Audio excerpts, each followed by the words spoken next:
the Brownies, and Prince Florimel. Or Brownieland, Fairyland, and Demonland. By Palmer Cox. Chapter 1. The Flight of Prince Florimel. All that is here set down happened in a wonderful country where wonderful things are always happening. In a certain kingdom there was a young prince named Florimel. His father, the king, had lately passed away, but though Florimel was his only son and of age, he had not succeeded to the throne that by right of birth was his. The reason was that his father had a brother, a very cruel, crafty duke, high in the councils of the state, who had designs upon the throne himself. In a covetous frame of mind, he had once taken a photograph of the crown and ermine robe, and the intelligent palace parrot had made a remark thereat. "Uneasy lies the head that wears a crown," croaked the bird. It was a wise quotation, and yet it was not wise to make it, for right after that something happened to the unlucky parrot. The Duke with his evil influence swayed the opinions of the royal cabinet which made the laws. In his wicked old heart he wished Florimel out of the way. If Florimel had been like other princes, one reads about his people, no doubt would have insisted upon his occupying the throne. But the throne was of ordinary size, so that he never could have occupied it. Like other princes, he was all that was fair and handsome, but he was very small indeed. He was no larger than the average-sized boy of 12, and the people who should have proved his loyal subjects were well-grown men and women. In their talks among themselves, they showed a shame that anyone so small should rule them. "Why, he's no bigger than a brownie," was a remark they very often made. It would look foolish to have such a mite for a king, for they were well informed about the Brownies, and knew how they perched on fences or hid adroitly whenever danger threatened. But they were guided by appearances, as too often people wrongly are, and they failed to realize that sometimes the best goods are done up in the smallest packages, and that even a mite may be mighty. The fact that Florimel was so small had been a great grief to his late parents, who had never been able to understand it. He had been a fine, healthy baby who had won the hearty approval of his doctors and nurses. His mother always had an uneasy fear that the godmother who assisted at his christening might have been concerned in his diminutive size, but the king invariably pooh-poohed at her suspicions. This godmother was an ex-fairy, but advancing age had interfered with her work of magic. Her joints had become stiff and cramped, and she had contracted rheumatism from sleeping in damp, dewy flowers. She did not get around in the lively fashion she used to. "Nonsense," said the king. Would she have bestowed on him the gift of second sight, and at the same time taken away his size? Depend upon it, my dear, her intentions were perfectly straightforward and honorable. "But it may have been this second sight has interfered with his growth," said the queen, whole why overturning them. "His vision is simply wonderful." This was indeed so. Prince Florimel could see things no one else could. Furthermore, he could see them at night. Some wise old soothsayer declared that he was gifted with supernatural powers. One other gift had his ex-fairy godmother presented to him, a bow and quiver of arrows which she averred were priceless. "I charge you," she said, most impressively to the king, "never to let your dear son have the bow and arrows unless there comes to him some moment of great danger. Then let him place one of these arrows to the bow and shoot it where he will. The result will be miraculous." After she had gone back to the old ex-fairy lady's home, the king was strongly tempted to shoot one of the arrows from the bow just to see what would happen. With great difficulty he repressed his curiosity and placed the bow and arrows in the family safe, whose combinations was known only to himself. So time passed happily, and 1 year added its joys to those of others, until there came the sad day when Florimel lost his dear mother. There was much sorrow throughout the entire kingdom, for the queen was a gentle, gracious one, whose kind words and good deeds had endeared her to the hearts of all. So great was her loss to the king that he did not survive her long. Ere he joined her, he called his brother, the duke, to his bed, and said to him, "You are my only kin outside of Florimel, so to your keeping I entrust him. He is such a little chap you must be very careful of him. After I am gone he will be king, and I am sure he will rule well and wisely. He is a true king at heart, if not of stature." Promise me to be his counselor and guide, and to incline him ever to the side of mercy, charity, and goodness." The false duke promised with great earnestness, but all the while he was thinking of many wicked things. With Florimel removed, he would ascend to the throne himself. Yet so well did he hide his guilty feelings that his brother had no suspicion of any perfidy or wrongdoing, and passed away in the peace befitting the righteous king he was. After the king's death, the duke, through one pretext or another, delayed the coronation of the new. He incited his nephew to feats and deeds of great danger and daring with the evil hope that some terrible accident would befall him. But in all the risks and hazards that he took, and none was too great, it almost seemed that Prince Florimel bore a charmed life. Like other young people, he had his dreams, and saw much that was unreal, but with all these there had come lasting impressions. When the duke failed to accomplish his evil designs, he determined upon even more desperate methods in his game. The people were beginning to chafe at the delay in the coronation, and were clamoring for a new ruler, so the cabinet met to decide this most important matter, and the duke presided over the council. "This is a most embarrassing situation," he said. "Ordinarily, we would place the only son of our late king on the throne without question and amid great rejoicing. But we are confronted by a most perplexing question. Prince Florimel is what might be termed a freak. The point is, could he represent his kingdom with the proper dignity?" "Prince Florimel may be a freak, as you say," remarked a member of the cabinet, "but at the same time I have never seen a handsomer, manlier young fellow. His symmetry is perfect, and he is all that is chivalrous and brave. He is the stuff true kings are made of. The only thing against him is his size." "That, I fear, is an objection which cannot be overcome," said the wily duke. "Can we, a race of big men and women, be governed by a pygmy king, a hop-o'-my-thumb? We would be the laughing-stock of other kingdoms. We would be the laughing-stock of other kingdoms. Think, when the rulers of all these met, and ours came among them, of the mortification we would feel that we did not have a full-grown man to represent us. His insignificance would make this country insignificant to others. Those who did not know us and judged us by him would look upon us as a country of dwarfs." "But Florimel is the late king's son and heir to the throne," said another member of the cabinet. "Who else could reign in his stead?" "I am the next of kin," said the duke. "Yes, if it were not for Florimel, you would be the logical king." "Let us postpone our deliberations until tomorrow, by which time I think I can find a way out of the difficulty," said the duke, with deadly meaning. The members of the cabinet looked at each other, and the meeting silently adjourned. It had been conducted with the utmost secrecy, and no one else was present but an old factotum named Gando, who was there to lock the doors. And Gando, who was passionately attached to Florimel, heard the duke's word and was very uneasy in his mind. "So that is why," the old man said to himself, "the duke was sharpening his knife on the grindstone." When the duke had retired to his apartment, Gando tiptoed noiselessly after him and placed his feeble, dim eye close to the keyhole of the door. What he saw froze the blood in his veins, and caused the few white hairs on his head to stand stiffly up with his great fright. The duke was seated at his window, and the moonlight played and glittered on a long, slender knife that he held in his hand. Old Gando's knees knocked together, and he fled the spot. Of one thing he was very sure. Florimel, without loss of time, should place himself far beyond the reach of his wicked uncle. Each added moment increased the prince's danger. Soon escape might be too late. Before he went to warn the sleeping prince, he secured the bow and quiver of arrows that had been entrusted to his care by the late king. He hastily provided himself with a smock, loose cap, and long trousers of coarse cloth, such as children of poor peasants wear. With these in his trembling arms, breathless from his exertions and the great excitement under which he labored, he entered Florimel's bedchamber and closed the door noiselessly behind him. With his fair head resting on his curved arm, Florimel slept. Gando gave a great sigh of relief when he heard his gentle breathing. He flew to the bedside and straightway roused the slumbering prince from his dreams.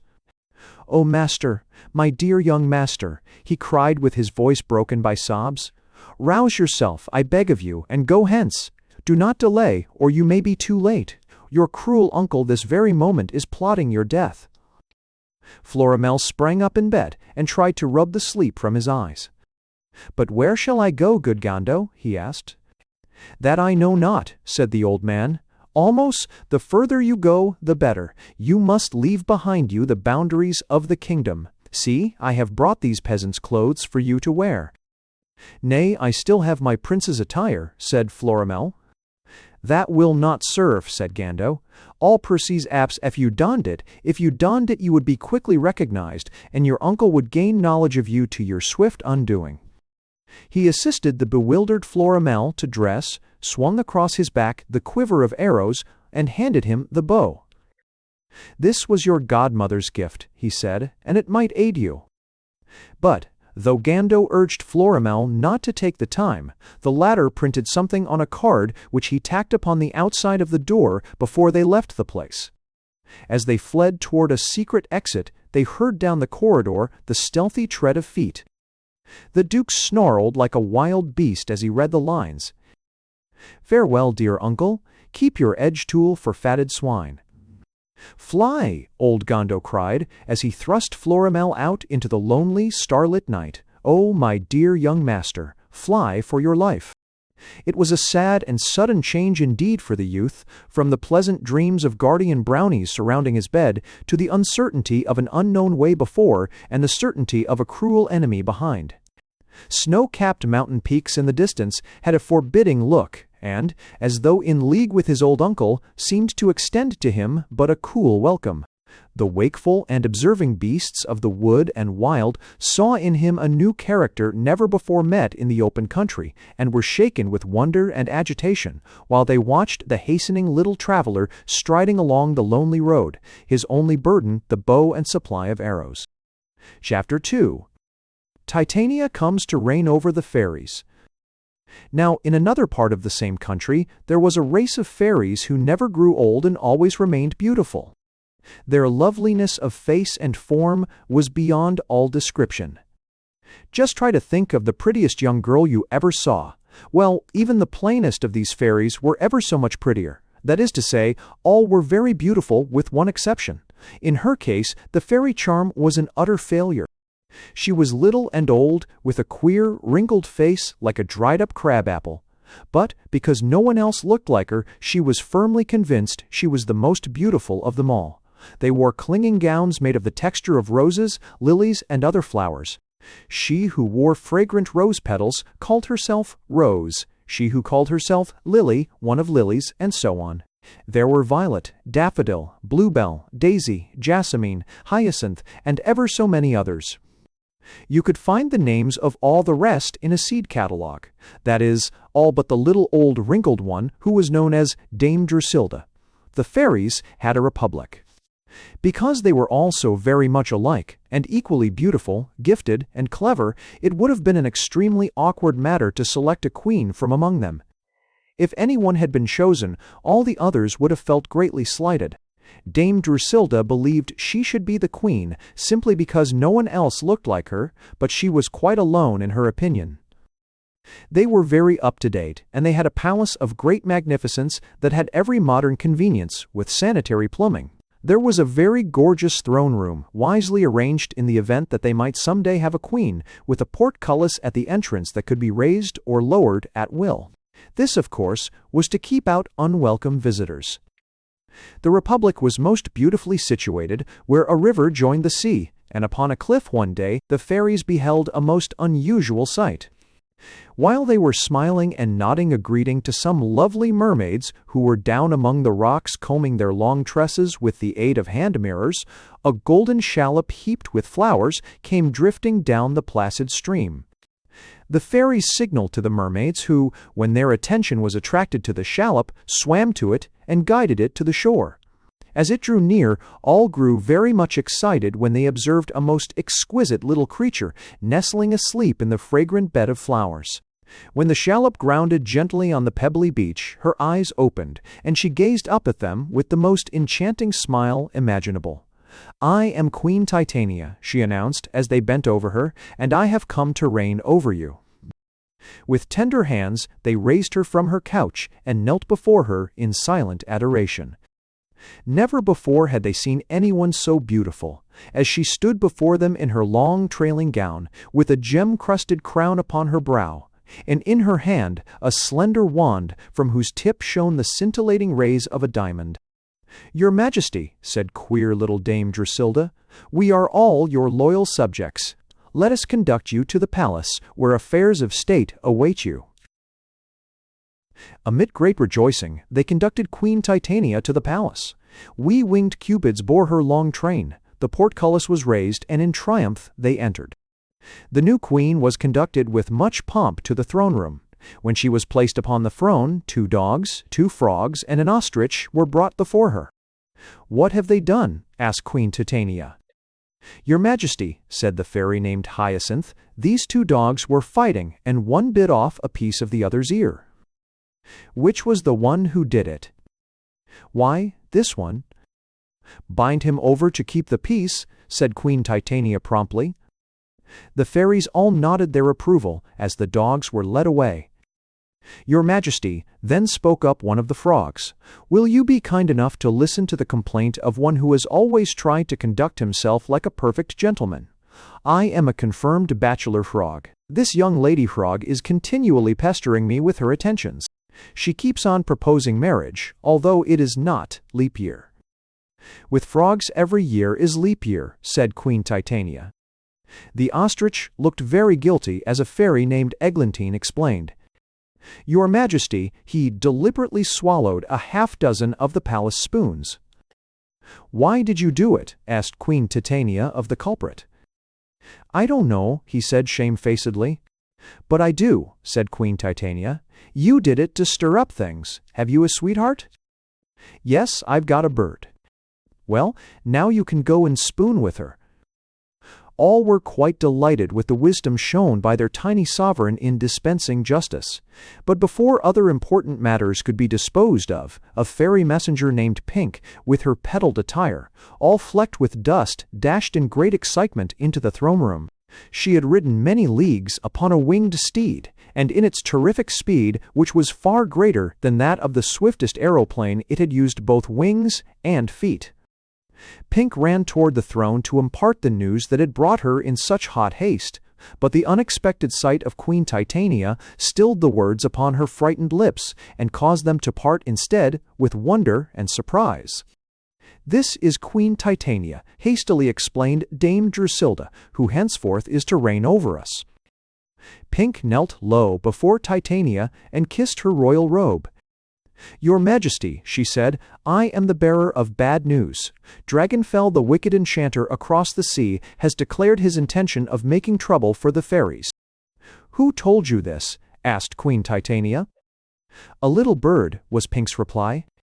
"This is very serious," said Queen Titania gravely, "for little birds never tell fibs." There was a clamor of dismayed, excited voices, but the queen raised her wand for silence and continued. "Though it may only be an idle threat, I will still appeal to Euphrosyne. Should we ever need her help right gladly, she will give it." Her hearers all looked puzzled, and Dame Drusilla made bold to ask, "Who is Euphrosyne of whom you speak?" "Have you not heard of her?" Queen Titania asked, with much surprise. "She is the goddess of mirth, who tries to make the whole world happy, a most gigantic task. Come with me, and I will send her an invisible summons." With the cupids bearing her train, she passed with the fairies out to the palace courtyard, where fountains played and flowers bloomed. There she raised her wand and told them to look up, and doing so, they beheld a most marvelous sight. A radiant, smiling-faced, gloriously beautiful young woman in classical white robes, with her sandaled feet resting ever so lightly upon one of the pearl-tinged clouds. Around her circled snowy doves, cooing, fluttering, and settling on her head, bare shoulders and arms. While Titania waved her wand, she suddenly gazed downward, as though something by means of an electric current had been transmitted to her through the air. She stroked a dove that had found its way trustingly to her hand, and as the others flew from her, she herself seemed plumed for flight. The fairies watched her with a suspense that was almost painful, but to their great disappointment, the passing clouds blotted her from sight.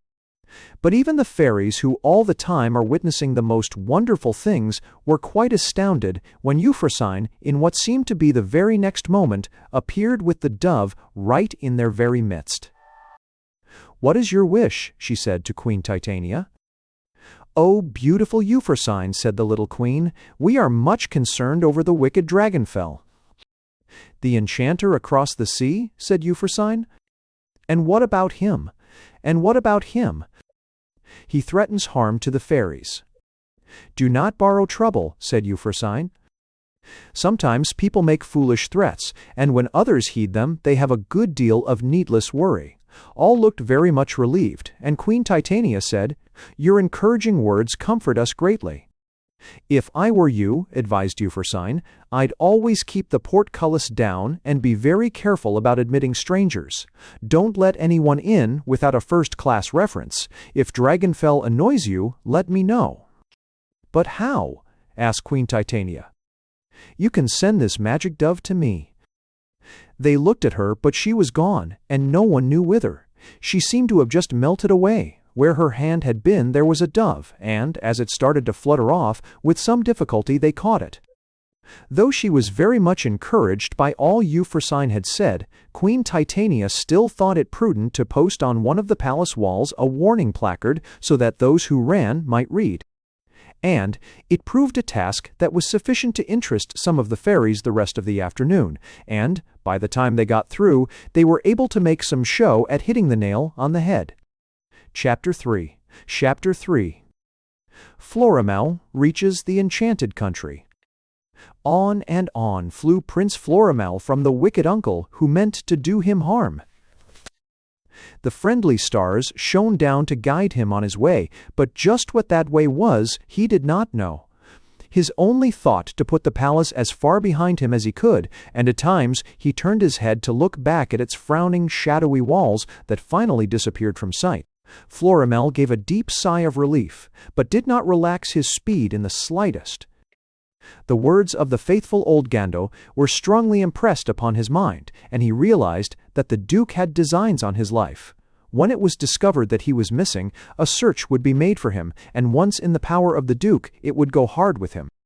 So on he ran, and the few people whom he met paid little or no heed to him, thinking perhaps that he was some frightened peasant child hastening to or from home upon some urgent night errand.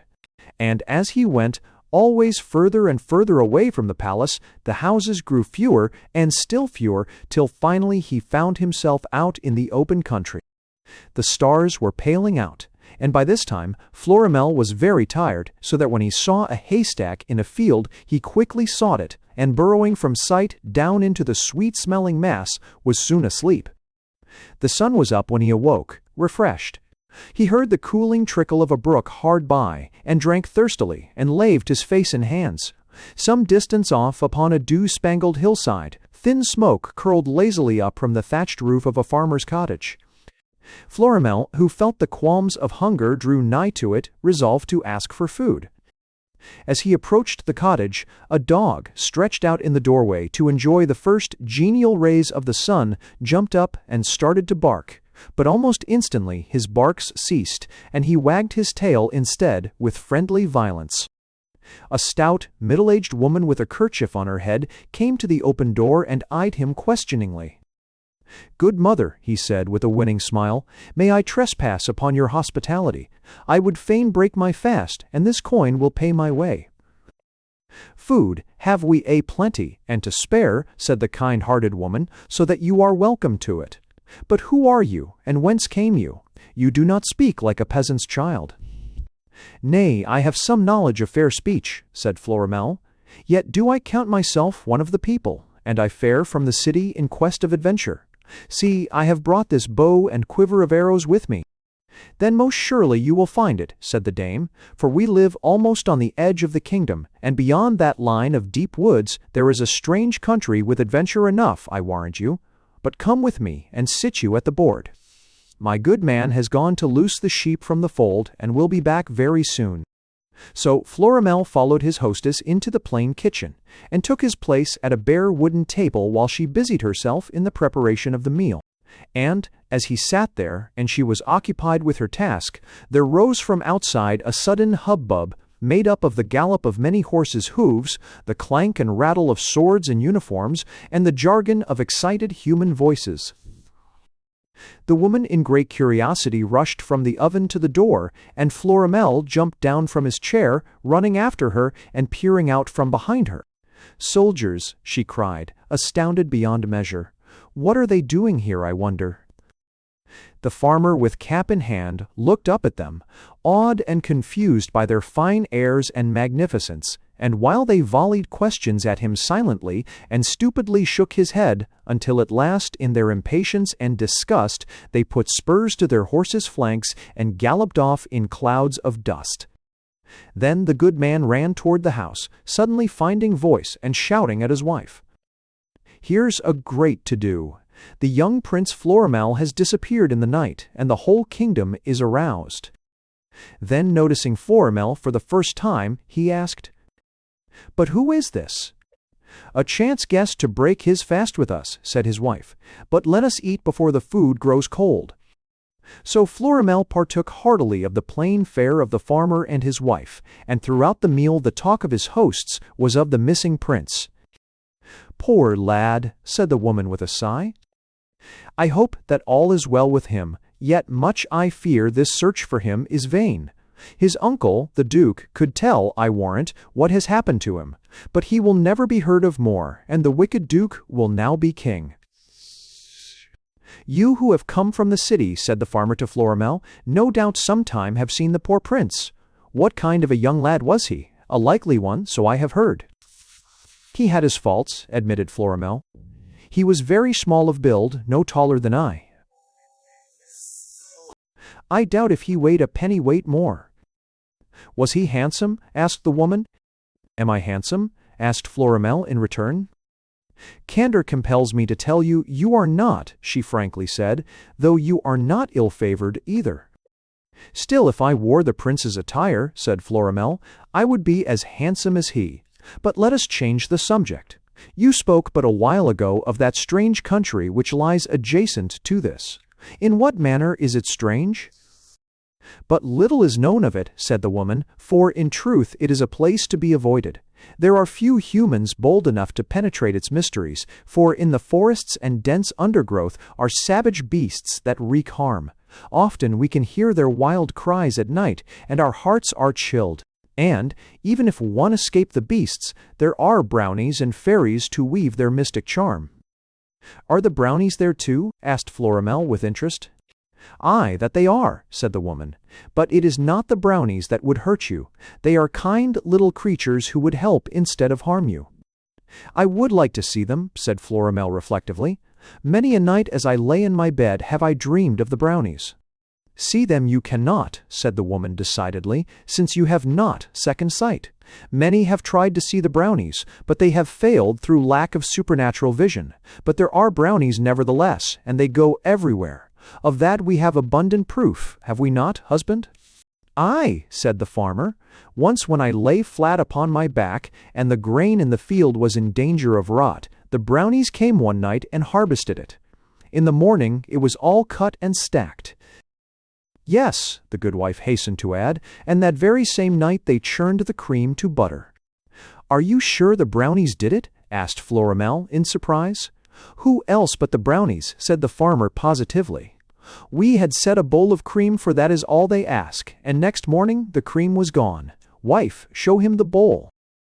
The woman thereupon exhibited an empty blue delf bowl, and Florimel was convinced. He rose with his hosts from the table, and went to the doorway from which he gazed to the far line of woods that now held such charm for him. "Let me pay you my faring, good people," he said, "for I would be on my way." "Nay, there is naught you owe us," said the farmer, "for you have been a welcome guest. You are a fine young lad, and I have a fancy for you. You had better bide here with us. There is work for you to do for your board and lodging. I need someone to tend the sheep." "I thank you, my good man," said Florimel, "but I must leave you." Whither would you go? To that strange country of which your good wife spoke. Say not so, young master, implored the woman earnestly. There are wild beasts there, waiting to devour you. And there are wild beasts of men, sometimes even more terrible, said Florimel. I will take my chances with the beasts. All that I have loved I have lost, so there is naught to keep me. Each moment I tarry but adds to the danger that encompasses me. Master, can it be? Once its semity, that sheaf forts, its semity, its emity, its beetree, might not in cates are done for. Once mothered dozen, its mothered also, its emities have a semity. Yes, I am indeed he, said Florimel. Convey word to my uncle that I am gone, and that the child of the brother who trusted in him will never trouble him again. If the people choose him for their ruler, let the consequences be on their own heads. And now, farewell. With this last word on his lips, he broke into a run. The man with the best of intentions tried to follow in the hope of dissuading him from his rash purpose, while his wife frantically shouted for the young prince to come back. But with the bow and arrows that might mean so much to him, Florimel only increased his pace, so that the other was soon distanced. Finally, the man in despair gave up the chase and stood watching until Florimel turned, waved his hand, and disappeared into the heavy growth of forest. And on he went, though nothing extraordinary befell him. So for 3 days he continued, suffering neither from hunger nor from thirst, for there were plenty of pure brooks at which he could lave and drink, and it was the time of the delicious tom-tom, a juicy fruit everywhere in great abundance, which tasted like a banana flavored with vanilla ice cream, and which had all the sustaining qualities of beefsteak. Of this Florimel partook heartily and at will, as well as of berries and nuts, and when weary slept for precaution's sake in the forked branches of trees, with his rest broken only by the crashing of some skulking animal through thick, tangled underbrush in quest of prey, or a long, drawn-out, shuddering night cry that would chill his blood and cause his heart for a moment to cease its beat. Still, there were trees growing thickly together, and retarding and making difficult one's advance.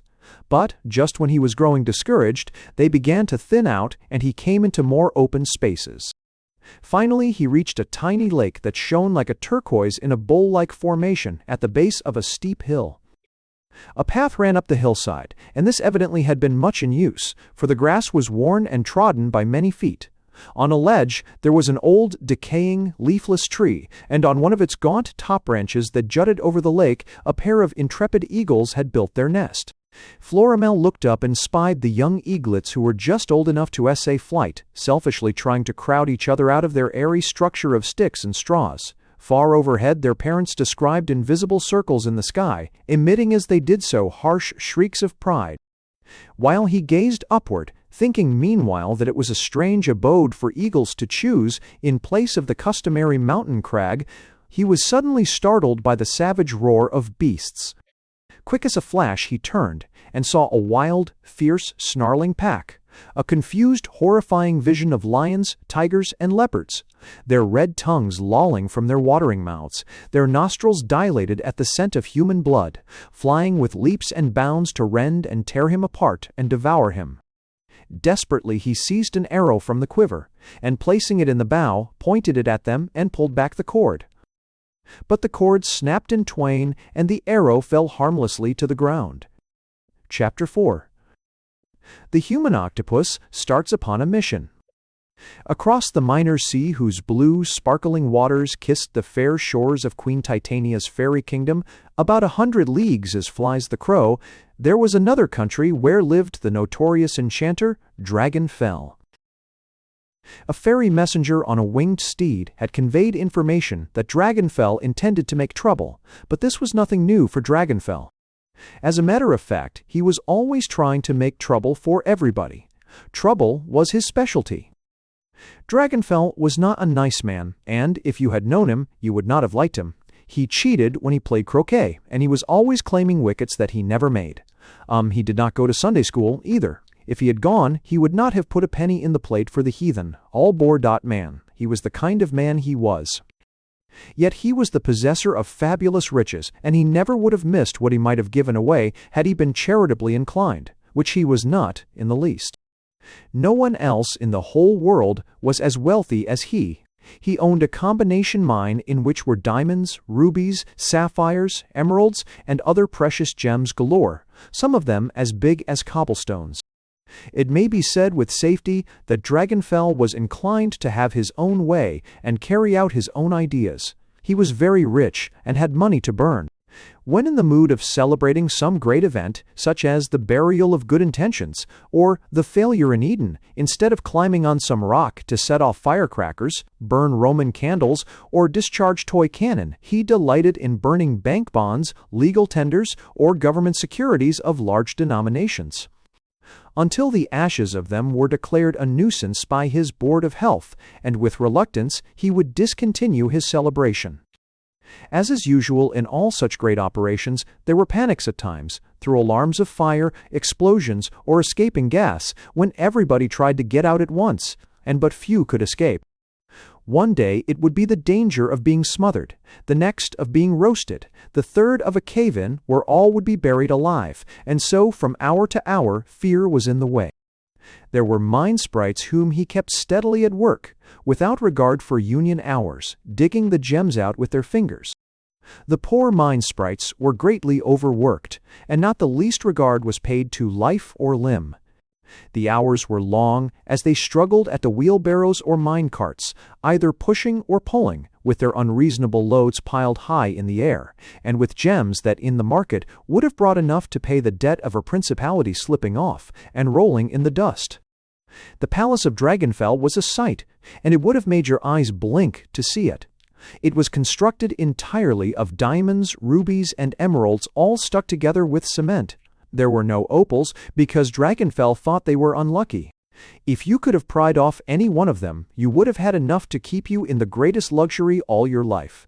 The famous Kohinoor was but a grain of sand compared to any of them. Back of the palace, and casting a frowning shadow over it, was a single towering mountain whose top was an extinct volcano. No one could recall the exact date of its last eruption, for Dragonfell stubbornly insisted upon running his business without an almanac. There were those scientifically inclined who leaned to the theory that the volcano had been the cause of all the gems in Dragonfell's mine.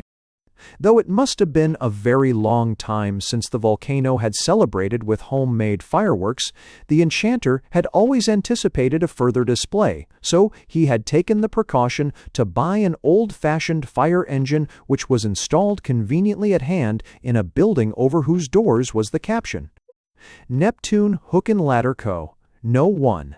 In the building were plenty of rubber coats, boots, and red helmets. Everything was ready for an emergency. There were some who declared that Dragonfell had some business connection with Beelzebub, but, whether this was true or not, he had the bad taste to get himself up after the authentic portraits of that disreputable person. He was very tall indeed, with almost a scarlet countenance, and he wore a long flowing cloak that was a perfect match for his complexion. He kept his hair rather long and brushed it stiffly up to convey the impression that he had a natural horn. He boasted a host of followers, all big, hulking blackguards of giant-like stature, with repulsive names such as Bounding Boar, Mandrake, Wolfinger, Grouthead, Snout Pimple, and the like. And whenever they did something mean, he rewarded them. The consequence was that they were trying to do mean things all the time. They were in charge of the mine, and the way they treated the poor mine sprites was awful. It was a good thing for them that the officers of the Society for the Prevention of Cruelty to Children were unable to get around. So on a certain day, following his usual custom, Dragonfell was making an inspection of the mine. He had descended through a secret passage and walked about the dark chambers, lit here and there by gloomy flares of light. Guarded by the enchanter's cruel followers, the mine sprites, poor little emaciated witch-like creatures in tattered clothes, were digging away with their raw, bruised fingers at the sides of earth and exhuming precious stones. They were not allowed to use picks, for that would have made the work easy. Diamonds, rubies, pearls, amethysts, emeralds, and other gems, every one of them worth a king's ransom, lay piled about carelessly in heaps. The opals, when they were discovered, were thrown away. Sprites kept staggering off with heavy loads in wheelbarrows.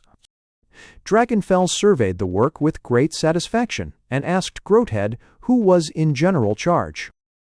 When were they fed last? 3 days ago, kind master.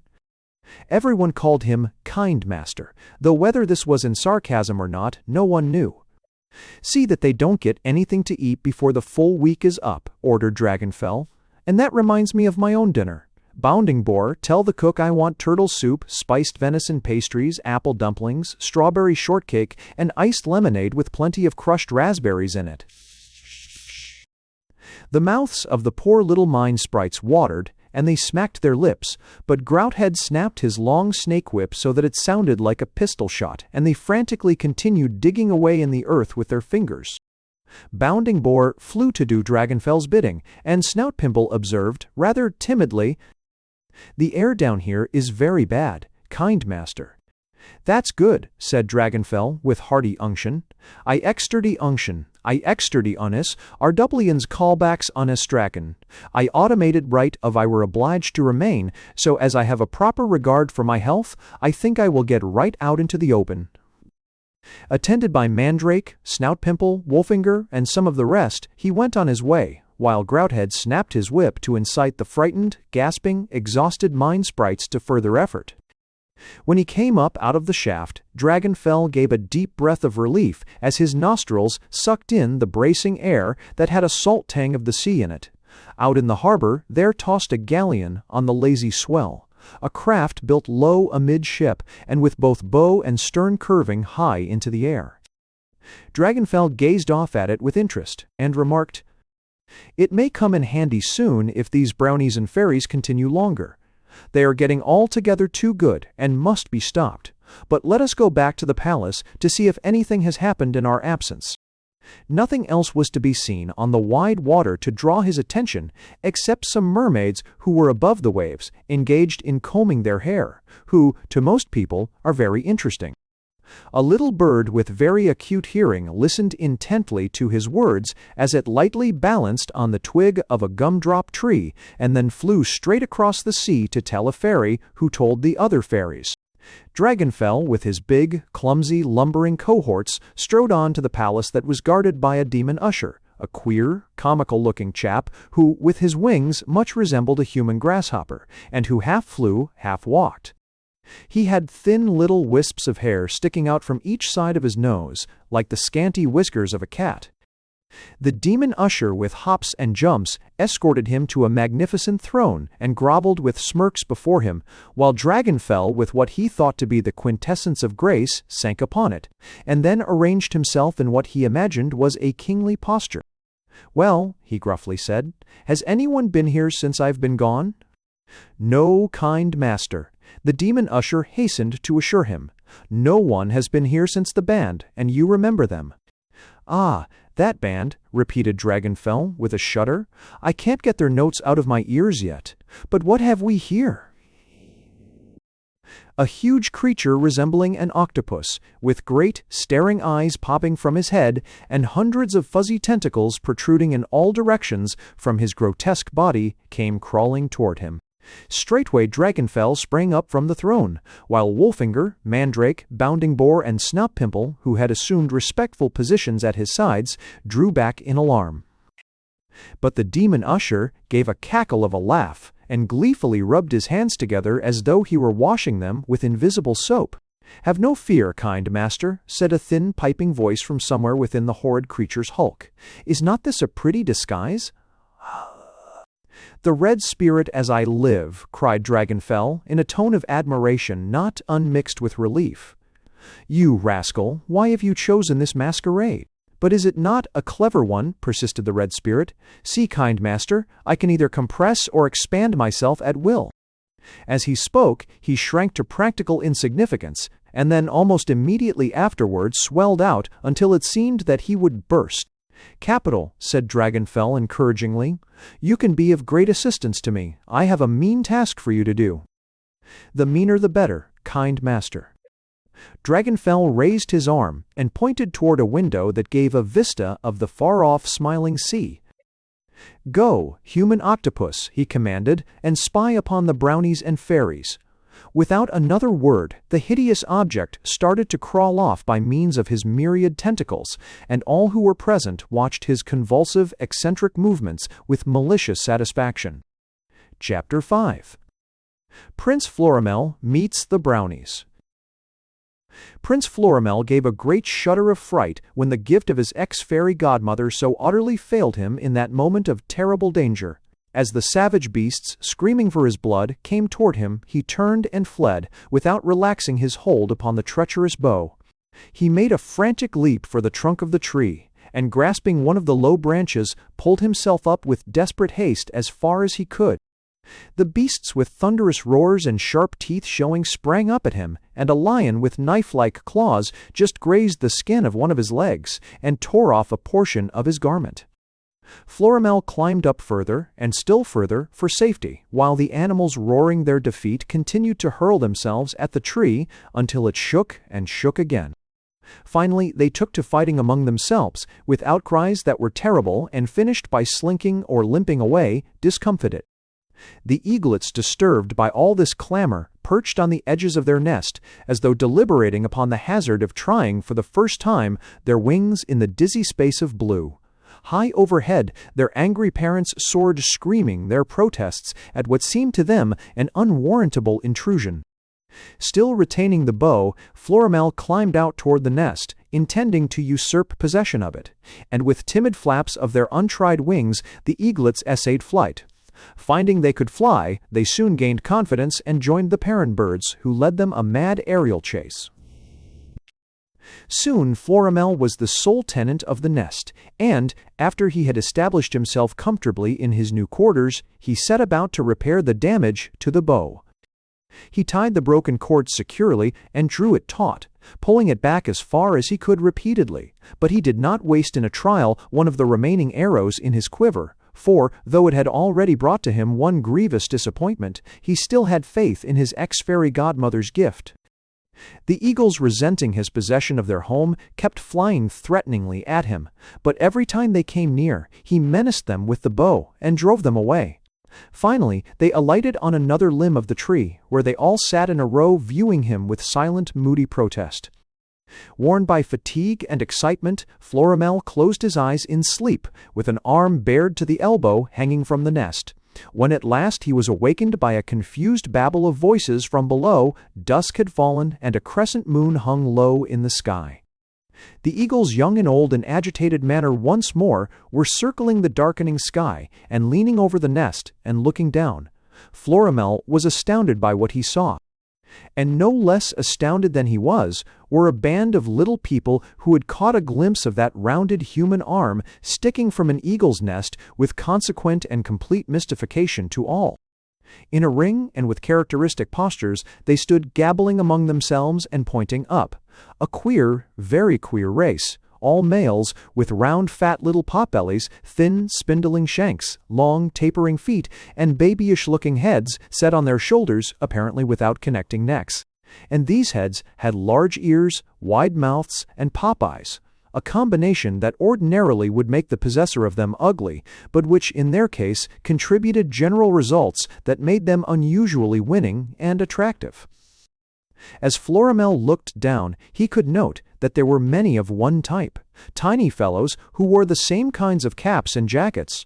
But there were others too, one of each kind: a policeman with a club, a sailor with a spyglass, an Indian, a cowboy, and a single representative from every country of importance in the world. England, Ireland, Scotland, France, Germany, Russia, Switzerland, Austria, Italy, Turkey, Greece, Spain, Portugal, China, Japan, the United States, Canada, and other lands had their delegates whom Florimel could distinguish by means of a strange human picture book in the museum of the kingdom from which he had flown, and which often he had been permitted to see. And while he marveled and wondered thereat, his keen eye alighted on another too, a tiny chap with high-topped, bell-crowned hat, black clothes with swallowtail, a wide expanse of spotless white shirt, bosom, spats, and glistening patent leather shoes, a pompous, vain, conceited, immaculate-looking little fellow, who carried a cane that seemed a part of him, and who wore a round piece of glass over one of his eyes. In order to obtain a better view, Florimel leaned further over, and so disturbed the architecture of the nest from which the sticks began to fall, until he felt the whole foundation going. But so suddenly did this occur that he did not have a chance to grasp a saving branch, and in a trice plunged through the bottomless structure, down, down, down, down. He closed his dizzy, frightened eyes, struck the waters of the lake, then disappeared from sight. The curious band watching him were quick to realize his predicament. Without loss of time, they ran to a shelf of rock that overhung the lake, and one and all jumped in after him. Kerr splash, resounded on all sides until the water was dotted with bobbing heads. As Florimel came to the surface, blinded and choking, someone quickly grasped him, and, while the rest formed a living chain, he was passed on from one to another until the last dragged him safely to shore. Soon they were all gathered about in a ring, with Florimel in the center, and, while the soft wind dried their dripping clothes, they looked at him, and he at them, with wonder and surprise on all their faces. "Avast there, messmates," said the sailor to the rest. "What did I tell you? He can see us." And the cry was taken up all around the ring. "He can see us? He can see us." "Why shouldn't I be able to see you?" said Florimel, rather impatiently. "I have eyes." "Yes," said one who wore a long black gown, and who had a tasseled mortarboard on his head, "but so have other people. It takes second sight to see the Brownies." The Brownies! Florimel's heart gave a sudden bound. "Much am I beholden to you all," he said, "for having rescued me. If you had not saved me, I should have been obliged to save myself." "Can you swim?" asked the sailor, while all looked much chagrined. "Like any duck," was Florimel's response. "But are you mortal?" questioned the Uncle Sam Brownie. "No mortal eye has ever yet beheld us." "My ex-fairy godmother at my christening bestowed on me the gift of second sight," explained Florimel, "so that I have always been able to see things no one else could." "Ah, that accounts for it," said the Irish Brownie, while the faces of all the others showed that a great mystery had suddenly been cleared away. "Why, you must have supernatural powers." "Of that I am not sure," said Florimel, "but of this much I am, that right gladly would I be one of you, to work and toil while weary households sleep, to delight in harmless pranks and helpful deeds, and never be seen by mortal eye." They looked at each other, evidently embarrassed by so bold a hint, and the Brownie dude voiced the thought that was in all minds when he fervently remarked, "I wish King Stanislaus were here."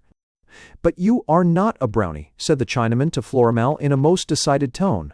"How could you join the band? You don't look like a Brownie. What have you ever done?" "Nothing, I fear," confessed Florimel. "It is not what I have not done, but what I hope to do, that makes me so presumptuous as to beg the honor to be one of you. And, if I were fortunate enough to be taken in by you, I would ever strive to be helpful, faithful, and true, like a Brownie." These words, delivered with earnest, manly spirit, created their impression. "It may be you have supernatural powers, as the Irishman remarked," said the student Brownie doubtfully. Have you ever tried to put them to a test?" Prince Florimel sighed. What could he do to gain the confidence and esteem of these little people, whom already he was beginning to love? How could he make them all his friends? In his doubt and uncertainty, his eyes strayed to the bow in his hand. A sudden thought came to him. In this extremity it might be of aid. But it had failed him once. Would it fail him again? Without a word, he took an arrow from the quiver and placed it to the bow. The Brownies watched his every movement with the keenest interest. He gazed about, seeking some difficult target at which to aim. With their pop eyes, the Brownies gazed where he did. He saw the crescent moon hanging low in the deepening sky, like a hunter's horn, and pointed the arrow at it. He pulled back the cord with all his strength, and to his great relief, it held. The arrow whistled away in its swift flight, and was lost in the violet atmosphere. But almost the next moment, a great cry of surprise went up from all the Brownies. The arrow that Florimel had shot was sticking through the moon. Chapter 6. The human octopus snoops around. Watched by the admiring eyes of Dragonfell and his followers, the human octopus wriggled and squirmed his way out of the enchanter's palace. And, whether he flew through the air or swam through the waters, to Queen Titania's fairy kingdom using his tentacles as propellers is a matter for conjecture. But at any rate, he got there with all tentacles. Whenever his suspicions were aroused or there was the slightest doubt, he would hastily secrete himself among shrubbery or weeds, with which his mottled green sides proved a perfect match, so that as a whole he blended in admirably with the vegetation. He did not have a heart, a rather sluggish liver performing for him, instead the necessary functions of the other organ, and, as he approached Queen Titania's palace with due caution, it thumped with torpid pleasure. If there was anything he liked above all others, it was sneaking, and the job which Dragonfell had given him presented most attractive possibilities. Noting a gurgling brook in the proximity of the portcullis, he took great pains to soak the round, pad-like ends of his tentacles in water, so that when they were applied to a flat surface, they would adhere through atmospheric pressure sufficiently to bear his weight. In such a manner, when no one was looking, did the wily rascal climb up the high garden wall and down the other side, wriggling and squirming with ill-concealed chuckles toward the palace. Only the magic dove that Euphrosyne had left, which was preening itself on the edge of a fountain's basin, saw him, with the result that it was strongly tempted to fly back to the goddess of mirth forthwith. At the fountain, the human octopus took the precaution to again soak his multifarious pads in water, after which, with his goggle eyes, he cocked his head in a professional survey of the palace. Then he began to ascend one of its towering walls. Higher and still higher he went in perfect safety until at last he gained the roof and squatted on the top of a chimney. There he skillfully compressed himself to fit the dimensions of the flue, after which he began to let himself gently down like an elevator car. A great volume of black, greasy smoke from the kitchen suddenly belched forth and hid him from sight. It was not so long afterward that, all covered with soot, he crawled out of the big open fireplace in the throne room. Before he did so, he made sure to satisfy himself that no one was there. But there was no telling when someone might come, and he knew it behooved him to secrete himself, and instantly. His goggle eyes oscillated in all directions around the room, and he craftily selected for his hiding place a great tall clock that stood up close against the wall in a corner by itself. It was not a grandfather's clock, for there were no grandfathers in Queen Titania's kingdom. It was what might more properly be termed a grandmother's clock. The villain opened the door and projected himself into the clock's interior, being obliged, in order to accomplish this, to make his proportions squarish and oblong. His queer-looking head showed at the top instead of the clock's face. Then, with one of his tentacles glued to the door, he pulled it back in its place. "Now we shall see what we shall see," he snorted. "I must be patient and bide my time." The big brass pendulum swaying rhythmically to and fro with its measured tick-tock, tick-tock, kept hitting his stomach, and it tickled him so that it was all he could do to keep from laughing. But he knew that he must not do so. If he even snickered, he might betray himself. So he put a number of his tentacles over his mouth and tried hard to keep a straight face. Now, though every month was a fair month, a rare month, for the murmur of the little streams was never hushed, and the fruits and flowers always were in bloom, with the skies mostly blue above them, and the winds soft and kind, May, to the fairy's way of thinking, was the sweetest of all the happy year, and whenever it came round it was tendered a becoming ceremony. The evil May was a holiday, though it might truthfully be said that every day was a holiday. But at this particular time, when all nature was at its best, there were special observances that sprang from the gladness and exultation in all hearts, the very joy of existence, and the happiness that was manifested by every living thing. Queen Titania and her fairies prepared for the innocent revels and dances that were to occur on a velvet sward some distance from the palace grounds, and their hearts were pleasantly thrilled by a notice with some pictures of brownies that had been mysteriously tacked up in the neighborhood. Marvelous was the flower texture of the gowns donned for this gala occasion, and in her robes of blush-pink moss-rose petals, which swept away in a long, fragrant train. Titania never looked more beautiful and charming. Little old Dame Drusilda, who resembled a human morning glory, with hat, bodice, and dress, all like cornucopias, fumed, fretted, and ordered all the other fairies around. "As I live," the fussy dame declared, "we've forgotten to wind the big clock, and it's almost run down. Violet and Daffodil, go to the throne room and attend to this before we start." The two good-naturedly ran to do her bidding, and when he saw them coming, the human octopus had an uneasy qualm. He hastily tried to distort his ugly face into a resemblance of the Roman numerals and stuck up 2 tentacles for the hour and minute hands.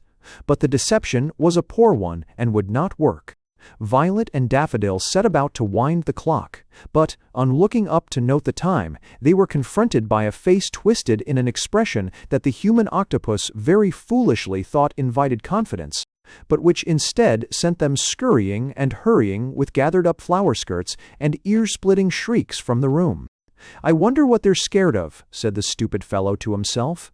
"Well, it isn't the first time I've given folks a start in life. And now it behooves me to remove myself from here forthwith, if not sooner, for if they come back and catch me, the jig is up." The tick-tock, tick-tock of the pendulum reminded him that every moment was precious, so he scrambled out of the clock and wig-wagged his way out of the room. When he came to a fountain, he lumberingly clambered up into the basin and puddled around in the water to get the soot off, and once more, as the dove watched him perform his ablutions, it found it difficult to refrain from flying back to Euphrosyne. The human octopus peered through a lattice, but none of the fairies was in sight. Then he hustled up the garden wall and down the other side, finally secreting himself in a big floral urn by the portcullis, where he awaited further developments. No one would have guessed he was there, for he seemed to be a part of the luxuriant green growth, and he even let his tentacles droop gracefully over with the branches and stalks of the palms and ferns to heighten the illusion. Meanwhile, Violet and Daffodil were telling a most harrowing story to Queen Titania and the rest of the fairies, but so frightened were they still that it was hardly intelligible. Finally, they were all prevailed upon to accompany the two to the throne room to see for themselves. Nothing was inside the clock, of course, but the brass works. "It seems to me you both have very vivid imaginations, young ladies," chided Dame Drusilda. "After this I would let Welsh rabbits alone." "It's not there now, but it was there," persisted Violet stoutly, "and it was the most dreadful-looking thing you ever saw." "It was worse than that," added Daffodil. "It was the most dreadful-looking thing you never saw." "Well, even if there was such a horrid creature, it's gone," said Queen Titania comfortingly, "so why should we trouble ourselves about it any longer?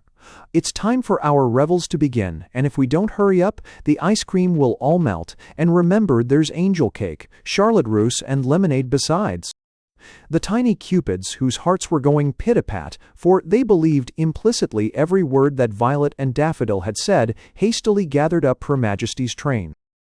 All started from the palace, the portcullis being raised to let them pass, and from his hiding-place in the urn, the human octopus with his big, gloating goggle eyes noted every movement that they made. But they had no suspicion that he lurked among the palms and ferns. After they had disappeared from sight, he flopped down, and keeping his eyes close to the earth, followed the wee footprints that they made. His sleuth-like, sneaky search led him straight to where the fairies sported on the green, and as he drew nearer to them, he exercised more caution. He compressed himself more closely to the ground, and picking out a luxuriant clump of peculiar rainbow roses, whose leaves afforded a most effective screen, he crawled to it to wait and bide his time. As he watched the innocent, happy fays, garlanded with fragrant, many-hued flowers, pose and pirouette, he could not deny to them, with a certain grace that many enthusiasts would have pronounced most exquisite. But he had never been to dancing school, and he did not trip the light, fantastic tentacle himself. He was greatly interested in all he saw, however, and even more so when at last he noticed Queen Titania, the Cupids, and several of the fairies leave the live, flushed, happy group.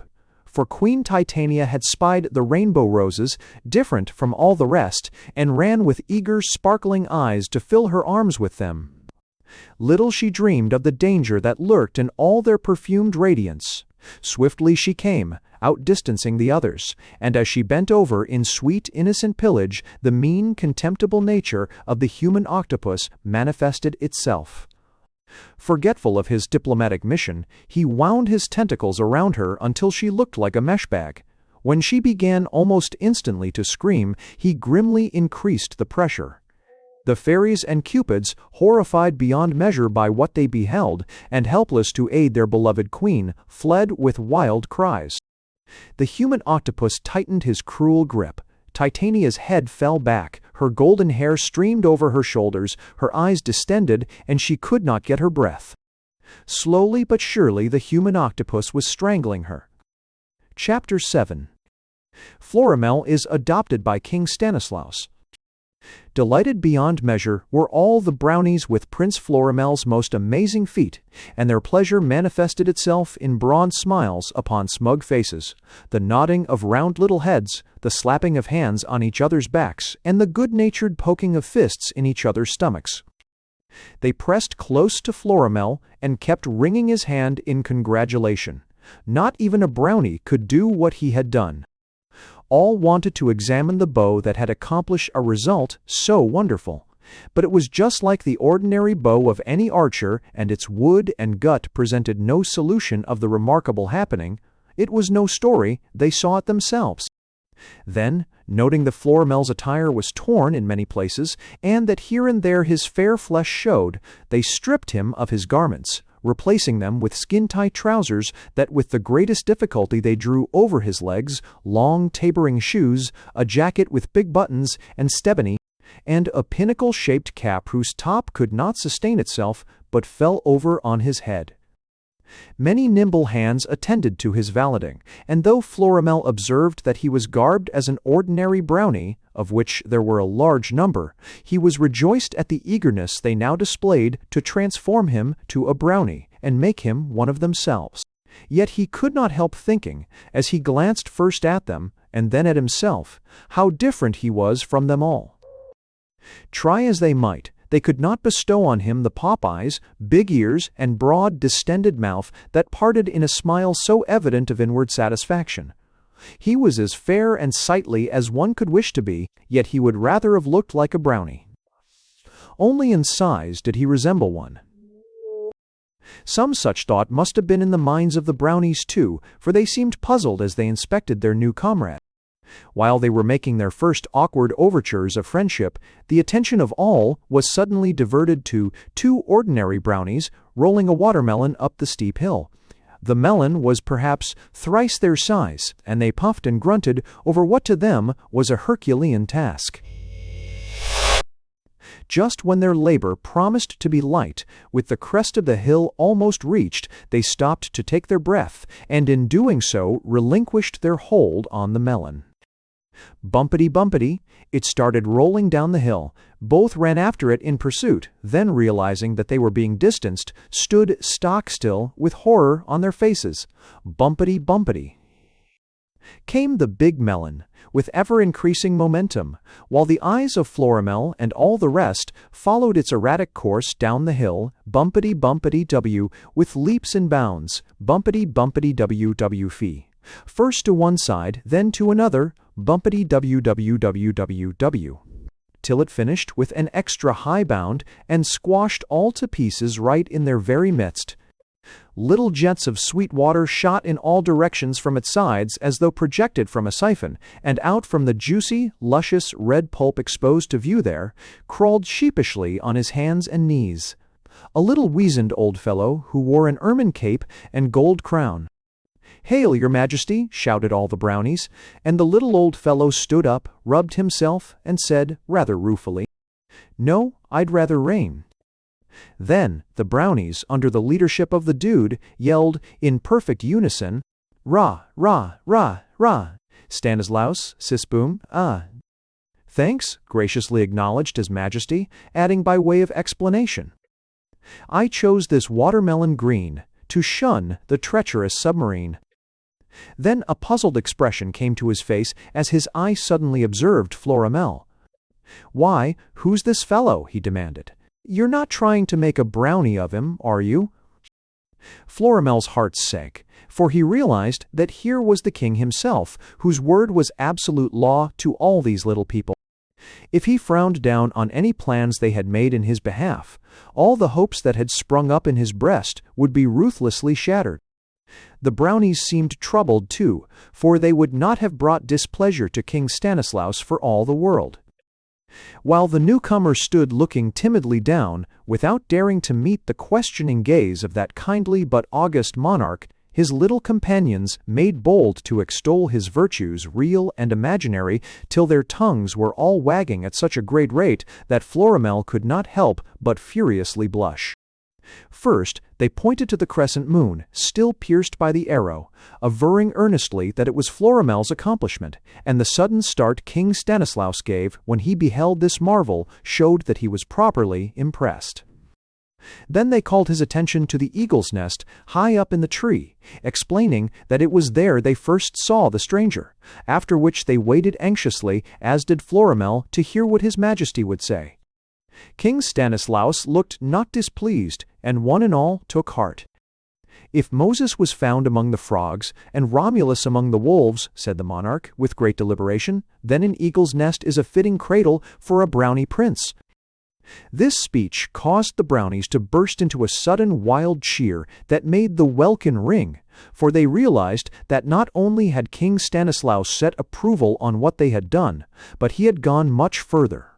He had made Florimel his heir by adoption and successor to the Brownie throne. "See that he is properly attired," was the royal command, and once more Florimel's appearance underwent a swift and startling change. From some invisible source fresh wardrobe was supplied, and from a plain ordinary brownie he was transformed into a handsome, dashing little prince, as pert and pretty a sprig of royalty as one could see in many a long journey over lands where there were kings and queens with large, flourishing families. In trunks, doublet, and cape, with a cap that perched jauntily upon his roguish curls. Filled with gratitude was he over this great, this unexpected honor that had befallen him, and he expressed his thanks as best he could, feeling that the words he used were poor, at best, but vowing loyalty and obedience in all things evermore to his gracious foster parent. "It will not be so very long, my son, before you occupy the throne," said King Stanislaus, and his voice took on a rather pensive tone. "A few short years, a couple of thousands or so, and I shall have passed away. When I am gone, I shall leave to you all outdoors and the love of children, a priceless heritage which you must treasure tenderly and never lose." Then came the Brownies with pledges of fealty to their prince, and Florimel smiled back into their smiling faces, while all were glad. The policeman, limping slightly, came and offered him his club, but Florimel good-humoredly refused it and waved him aside.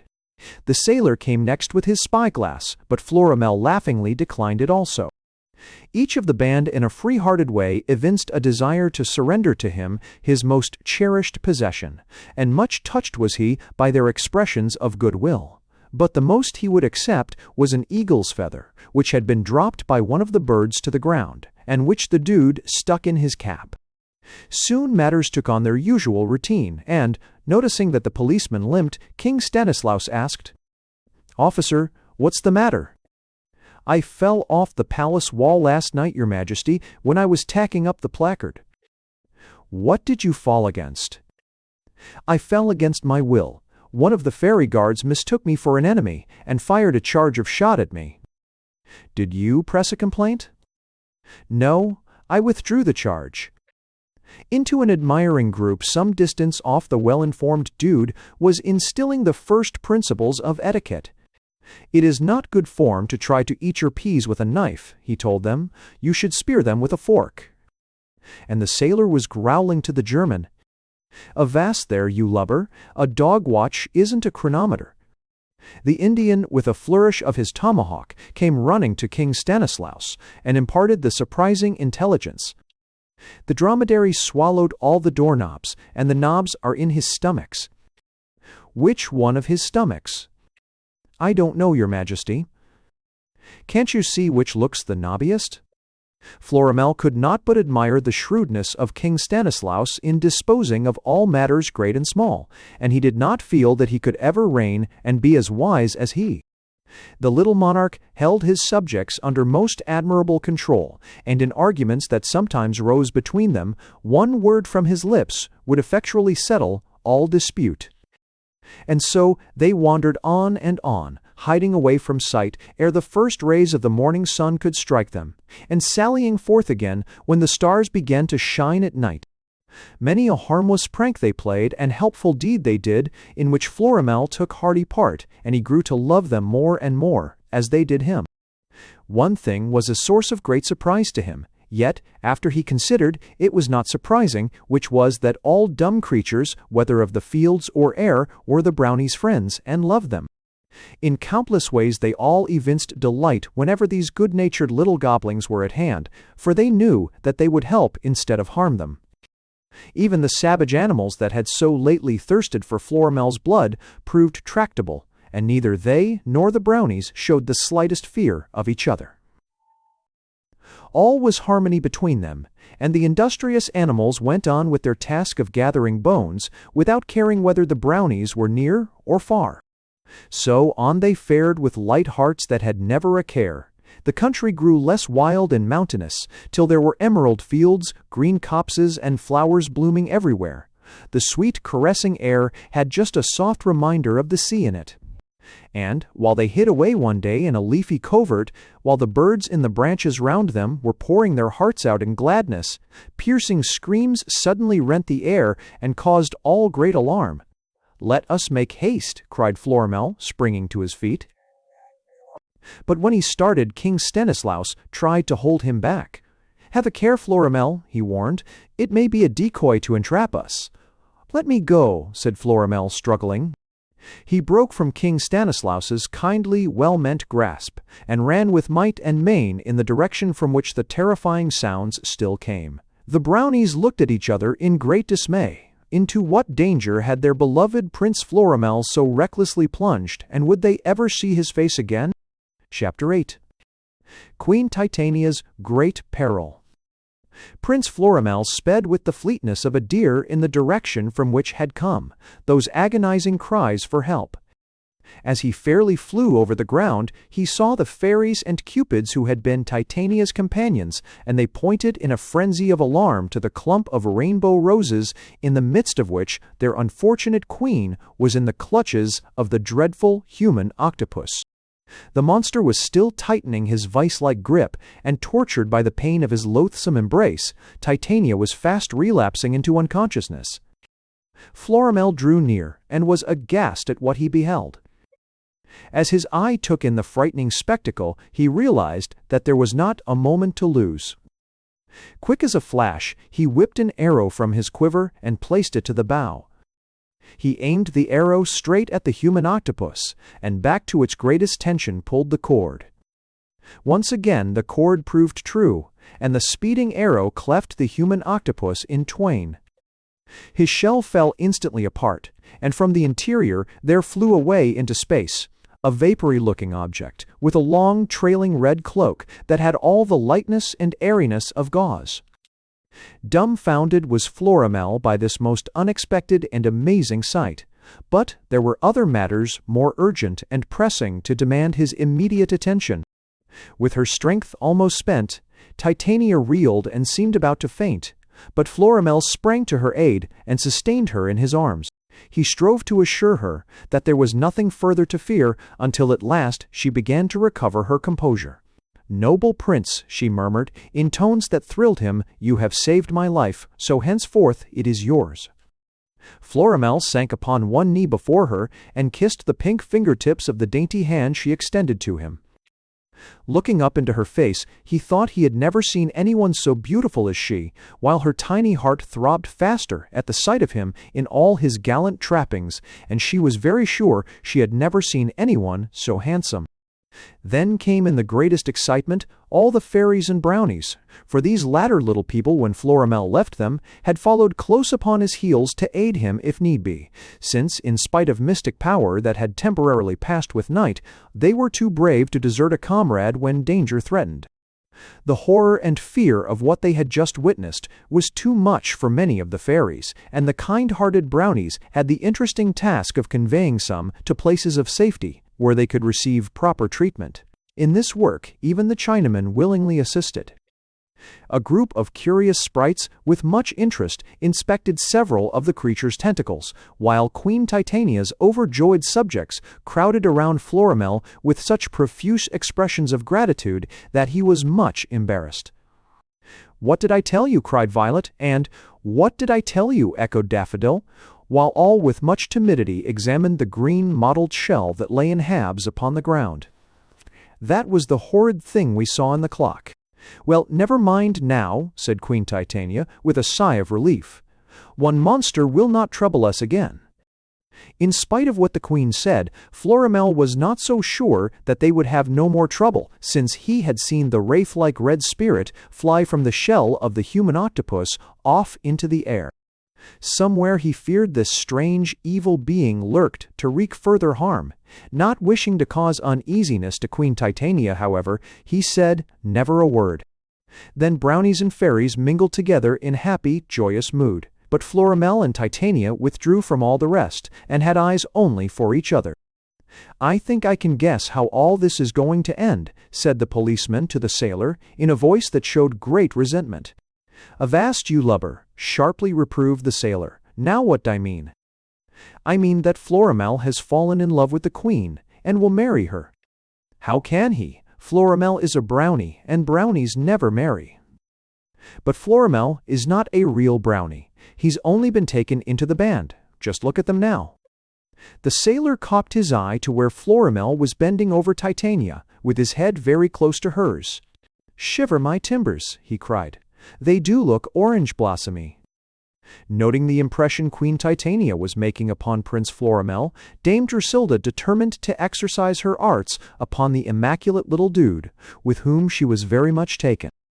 "I hear," she remarked to the student, "that he is connected with the best families." "Yes," he replied, rather enviously, "he sometimes is, by telephone."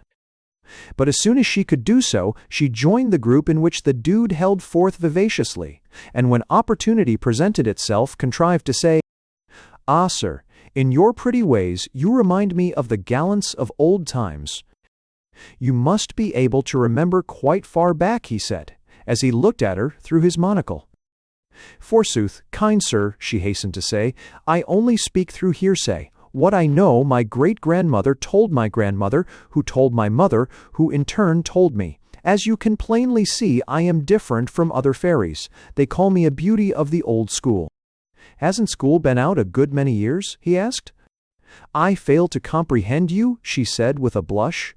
"Mayhap you are not susceptible to beauty, yet I have heard it often remarked that a beautiful woman can make the strongest man go down on his knees." The dude gave his cuffs an admiring glance. "So can a collar button," he said. The day passed in sports and merrymaking, followed by other days in which the brownies remained in close proximity to the palace.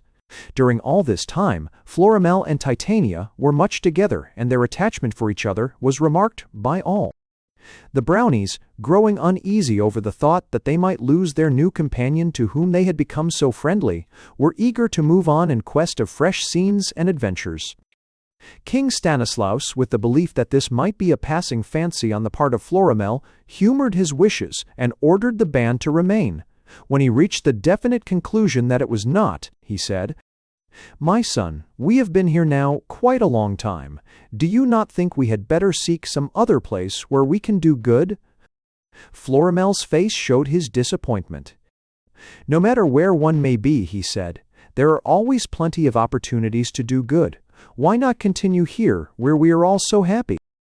"I hope to make Titania my wife," said Florimel simply. "And where you are happiest of all," said His Majesty, with a knowing wink. "Ah, Florimel, my boy, your whole life story, like nearly every other man's, may be summed up in just these 3 words: hatched, matched, dispatched. Tell me how far matters have gone." He looked anxiously at King Stanislaus's face, as though he feared to see displeasure written there, but the genial, encouraging smile upon the royal countenance caused him to take heart. "I shall be sorry to lose a son," said the kindly monarch, "but I shall be rejoiced to gain a daughter. Frankly, it has always been my great desire to have an alliance of the Brownies and fairies, for together we can do more good than if we worked alone. But until you came, I never knew how this could be effected, for Brownies can never marry." "Much pleased am I by those words, your Majesty," said Florimel. "I do not deny that I wish to be with Titania, for my feelings as far as she is concerned are too plain to be disguised. Still, it is not alone the joy of being near her that causes me to wish this, but the thought that harm may come to her at any time, in which case I might be able to be of service to her." King Stanislaus seemed very much surprised. "Harm," he repeated. "What harm can befall her?"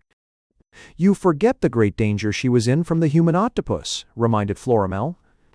"But the human octopus is no more," said the king. "There is nothing to fear on that score. Drop him from memory." "Still Dragonfell the enchanter has made his threats," said Florimel.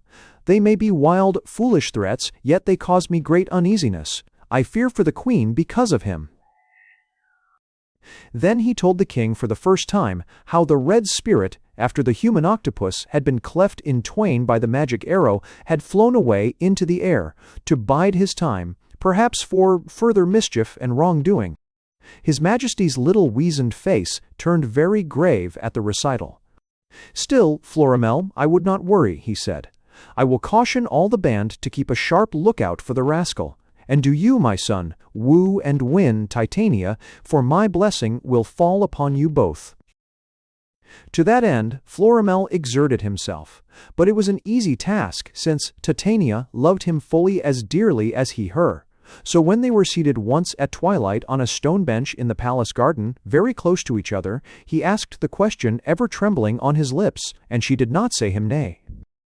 Then Florimel took a slender circlet of gold and placed it on her tiny engagement finger. But, while she first looked at it, then pressed it very tenderly to her little red pouting lips, the red spirit suddenly darted from behind the bench, where he had been eavesdropping all the while. Before Florimel could reach for an arrow, the other flew off in the air and disappeared. "What was that?" Titania cried in great alarm. Florimel strove to ease her mind, though he was much alarmed himself. He felt that the red spirit was going to make trouble. Chapter 9. The Compact with Vulcan. Over the sea Dragonfell the enchanter waited with increasing impatience for the human octopus to return with whatever information he might glean in his prowling, sneaking manner. When his grotesque emissary did not put in a prompt appearance, he grew more surly and ill-humored than ever. He vented his rage upon the poor little mine sprites by increasing their working hours and decreasing their allowance of carrot tops and potato skins. Whenever he spoke to his followers, their knees knocked together with fright. At no time was he gentle, but when he was particularly violent, which was nearly always, he was a very bad person who could be well avoided. So he became even crankier and crosser-grained than ever, till all around him quaked with fear. He wondered why the human octopus did not come back, and his inexplicable delay filled him with ungovernable fury. "He's not attending to business," he said, grinding his teeth with rage. "Instead of snooping, he's just going around and having a good time. But wait till he gets back, and I'll show him." As he spoke these words, he happened to be in his throne room, and he went to the open window to look out. It was a wild, terrible night, but the worse the weather was, the more Dragonfell liked it. The lightning zigzagged all over the inky black sky, the thunder roared, the wind howled, and the rain beat down in slanting torrents. Vulcan must have some little job on hand, Dragonfell pondered, as he returned to his throne. Scarcely had he done so when there came a sudden fierce gust of wind that blew the red spirit through the window right to his very feet, where he cringed and grovelled and fawned in the most abject manner.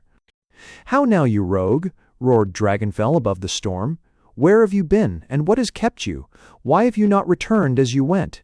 Answer, villain, or it will go hard with you. I will have you strung up by the fingertips till your toes barely touch the ground and beaten by 1,001 whips." "Oh, master, kind master," gasped the red spirit, trying to catch his breath. "Wonderful things have I seen, and wonderful things have I to tell you. So incredible are they that you may not believe me, yet I do assure you most positively that what I am about to relate is the truth, the whole truth, and nothing but the truth. I would never have believed them myself had I not seen them with my own eyes." "Omit all this long, unnecessary preamble," growled Dragonfell in great disgust, "and get down to hard facts. What have you discovered?" "The Brownie Prince is to wed the Fairy Queen."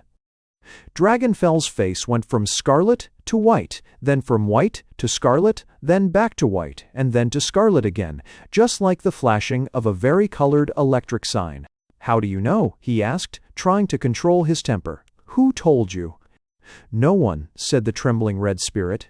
"I saw him place an engagement ring on her finger." "Well," declared Dragonfell, in a tone of the utmost brutality, "if they are planning to get married, all I've got to say is they've got another guest coming. Who will prevent the marriage, kind master? Kind master." "I will prevent it," irascibly shouted the enchanter, and he clapped his hands together in an imperious way. "What ho, without there! Here's a pretty kettle of fish. Come hither instantly." Grouthead, Mandrake, Bounding Boar, Wolfinger, Snout Pimple, and others were out in an ante-room, and they almost tumbled over each other in their frantic haste to answer the peremptory summons. "Put on your storm cloaks immediately," ordered Dragonfell. "I want you to come with me to Vulcan's." "It's a terrible night to be out, kind master," ventured Grouthead with a shudder. There came a flash of lightning and a crash of thunder more terrifying than any that had gone before. "What's the matter with the night?" snapped Dragonfell. "I don't see anything wrong with it. I call this particularly pleasant weather." "Yes, it's all right now," Grouthead hastened to say. So in their long, flowing cloaks, they all sloshed out in the wind and rain, while the hearts of those who followed after the enchanter quaked and quailed as they plunged on through the pitch-black darkness of the night. The wind howled and shrieked with increasing fury. The lightning grew sharper and the peals of thunder more deafening, so that their eyes were nearly blinded and their eardrums rang. Now, not so very far from Dragonfell's palace, Vulcan, whom they had set forth to see, had his cavern. It was a very modest establishment indeed, considering the prodigious results that he achieved, and the wonder was that in such cramped quarters, and with so few to aid him in his work, he could do as much as he did. The cavern was down by the sea, in among huge rocks and boulders, and over the door, in very modest lettering, was the business sign, Vulcan God of Fire. Inside was a forge with bellows such as any country blacksmith has, and here Vulcan manufactured earthquakes and volcanoes at will. He could create seismic disturbances all over the world, in a trice throw Vesuvius into hysterical contraptions, or make things suddenly red-hot in Mexico or the British Honduras. His wares were known in every quarter of the globe, and he didn't even so much as advertise. On this particular night he stood as usual at his forge. A great big, husky, bearded fellow in a red flannel undershirt bared at his brawny, hairy chest, and with sleeves rolled almost up to his shoulders to give the tremendous muscles of his arms full play. He wore a round leather cap and had on a leather apron tied to his burly waist by leather thongs. Things needed touching up a bit, and he was getting busy.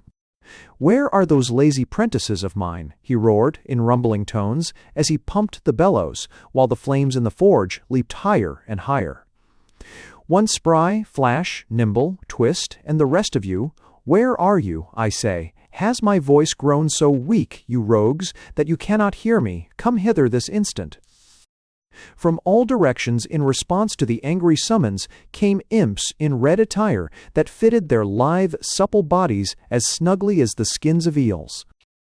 They somersaulted down the chimney, popped up like jacinth boxes from the earthen floor, and described parabolas through the air from the cavern's ceiling, grouping themselves humbly on their knees before their irate master, with their arms supplicatingly extended.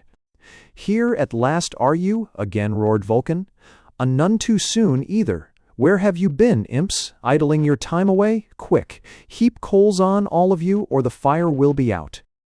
Forthwith they flung balls of living fire into the forge, and, as Vulcan pumped away at the bellows, he burst out in lusty song. "When the flames leap high, from the crater to the sky, I roll up my sleeves with delight. When the strongest buildings rock, to the awful earthquake's shock, the trembling millions all confess my might." The lightning flashed, the thunder crashed, and over all the storm was heard a voice calling, "Vulcan! Vulcan!" Vulcan stopped work while his imps crept stealthily toward the door to listen. "Is Vulcan at his forge?" was shouted in the wind and rain outside, with the accompaniment of a terrific knock on the door. "Who dares disturb me on my busy night?" cried Vulcan in a towering passion. "It is I, Dragonfell, the enchanter," said the voice placatingly. "What brings you here?" asked Vulcan. "I come on business of great import, mighty Vulcan." "Enter, then, and be brief," said Vulcan, with scant hospitality. "Remember, I have work to do." Dragonfell and his followers thereupon appeared in the doorway, and came forward escorted by the imps, who evinced the greatest curiosity in the strange, rain-soaked visitors. When they were within respectful distance of Vulcan, the enchanter sank on one knee before him, and the rest immediately followed his example. "Why have you sought me out?" demanded Vulcan, with distrust and suspicion on his seamed, rugged face as he sharply eyed them. "O Vulcan," spoke Dragonfell, in smooth, oily tones, "powerful as I am, I acknowledge you my master. Who else can match you in your wondrous strength?" "You've come for a favor," grunted the other. "Well, out with it." "I wish to tell you about the Brownies." "What about the Brownies?" "There is to be a marriage in Fairyland. The Brownie Prince is to wed the Fairy Queen." "Bah, how does this concern me?" "It should concern you. Listen, Vulcan, there is no authority for such a marriage in all the annals of mythology." The words created a deep impression upon Vulcan. "No authority?" he repeated slowly, as though he were mentally digesting what he had just heard. "Are you sure of this?" "There is none, I tell you," insisted Dragonfell emphatically. It is enough to arouse the anger of the high and mighty gods. My own power will be diminished, if not lost, should this union take place." "Are you using any measures to prevent it?" asked Vulcan thoughtfully. Aye, was Dragonfell's decided response. "I am going across the sea with these followers of mine to interfere. Can I rely upon your powerful aid should I need it?" How can I help you?" "If I call upon you, will you convulse the earth and arouse to fury the slumbering volcano?" "Trust me for that," cried Vulcan, beginning to pump the bellows. "Element of fire is still my own, to use at will." A lightning bolt hurled itself right in their very midst, and the resultant thunderclap brought Dragonfell and his followers to their feet in sudden alarm. "Enough!" cried Dragonfell exultingly. "It is a compact, then." "Here is my hand on it," said Vulcan, and he crushed that of the enchanter in his grimy fist. "Spry, Flash, Nimble, and Twist, my crafty imps shall go with you. Through them appeal to me." "But what do you propose to do?" "I have a plan, and a good one too," said Dragonfell in a confidential manner. "You can depend upon it, rats will eat the wedding cake." Vulcan's fancy was so tickled that he laughed hilariously, and Dragonfell made bold to slap him in a familiar way upon the back. "Ho, ho," Vulcan chuckled. "So rats will eat the wedding cake, eh?" "Yes," Dragonfell went on. "We're going to the wedding, gain their confidence with fine presents, and number." "Yes," said Vulcan, very much interested.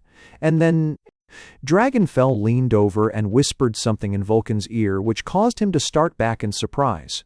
"No!" he involuntarily exclaimed. "Do you think you can do it?" If Florimel and Titania could have heard the diabolical plan of the enchanter, all the happiness would have vanished from their hearts. Chapter 10.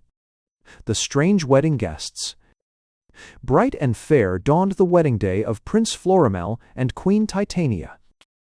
Though all the days vied in beauty with each other, this one seemed to be more radiant with grace and loveliness than usual, for every living thing loved the happy little lovers, and all nature rejoiced with them.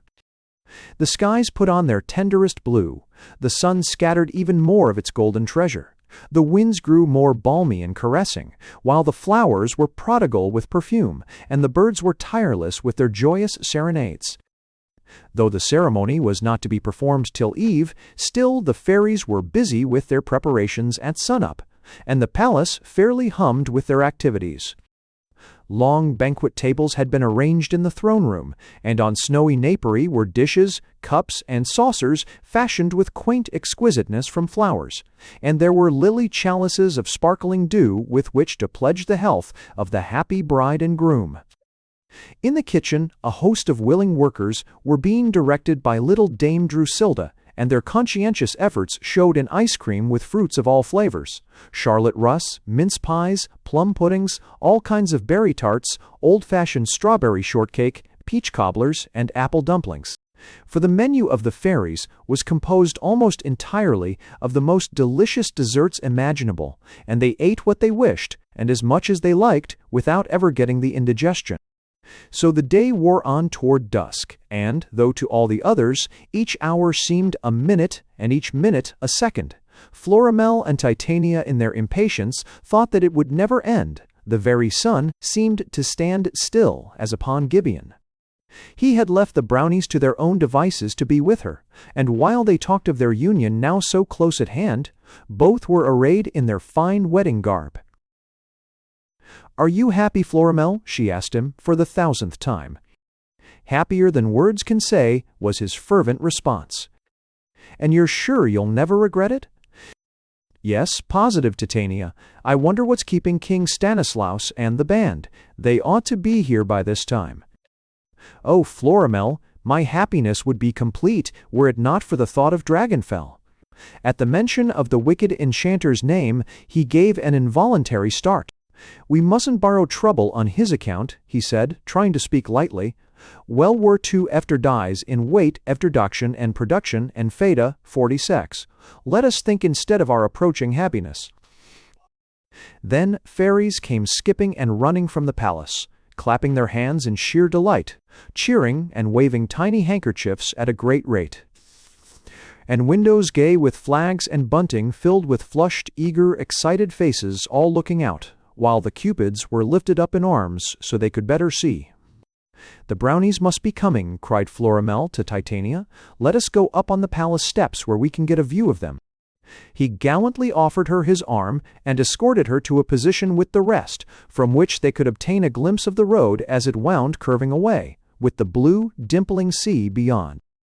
Down the road came the joyous band, with hearts attuned to merrymaking, and never was a jollier procession. Beasts and birds alike had freely offered their services toward making this grand entree as triumphantly imposing as possible, and in the long frisking, frolicking, cavorting line of march were lions, tigers, elephants, camels, zebras, ostriches, emus, cassowaries, and many other creatures of field, forest, and jungle, 4-footed and 2, whose backs bore willingly the burden of the gay, laughing sprites. But Florimel could not see King Stanislaus among them, and was much puzzled thereat. When later they were gathered together within the garden walls, and the beasts and birds had gone away, after eating all the charlotte russe they could, he inquired the cause of His Majesty's absence. "He'll be here later," the student explained. "We had some pressing engagement with the policemen, and they went away together." Suddenly there came a banging on the portcullis so loud that it seemed to be made with big wooden mallets. Brownies and fairies looked at each other in consternation and surprise, while many a tiny heart began a vigorous thumping. "What's that?" cried Queen Titania. "There are strangers outside the portcullis, Your Majesty," said the fairy guard, as she squinted with one eye through the peephole. The banging continued with greater insistence, and, advancing close to the portcullis, Prince Florimel shouted, "Who are you, and what do you want?" "We are friends who have come to the wedding," said a mild, gentle voice from outside. "Who have come to the wedding." "Well, I like that," exclaimed the dude in great disgust. "Whoever gave them an invitation?" "We have brought you some fine presents," the voice hastened to add. Florimel seemed undecided. "Shall we admit them?" he asked the rest. "A vast messmate," growled the sailor. "You'd better have a look at the presents first." "There's nothing to fear," said Titania sweetly. "Bid the strangers welcome." The portcullis was straightway raised, and in trooped a queer, motley crowd. They were attended by 4 grinning imps in red who varied their walk with somersaulting antics, and the arms of all but the leader were full of presents. These evidently had been selected with much care and thought for the wedding, and the same taste and judgment were shown that can be found in nearly all weddings. One of them had a gigantic pair of scissors, which would have taken as many as a half-dozen brownies or fairies to cut with. Another held a cradle big enough to hold the offspring of a giant. A third in a cage carried a hen, which was alleged to lay 3 strictly guaranteed fresh eggs a day. From each hand of a fourth dangled an immense round clock, and the faces of them were lettered, "False alarm."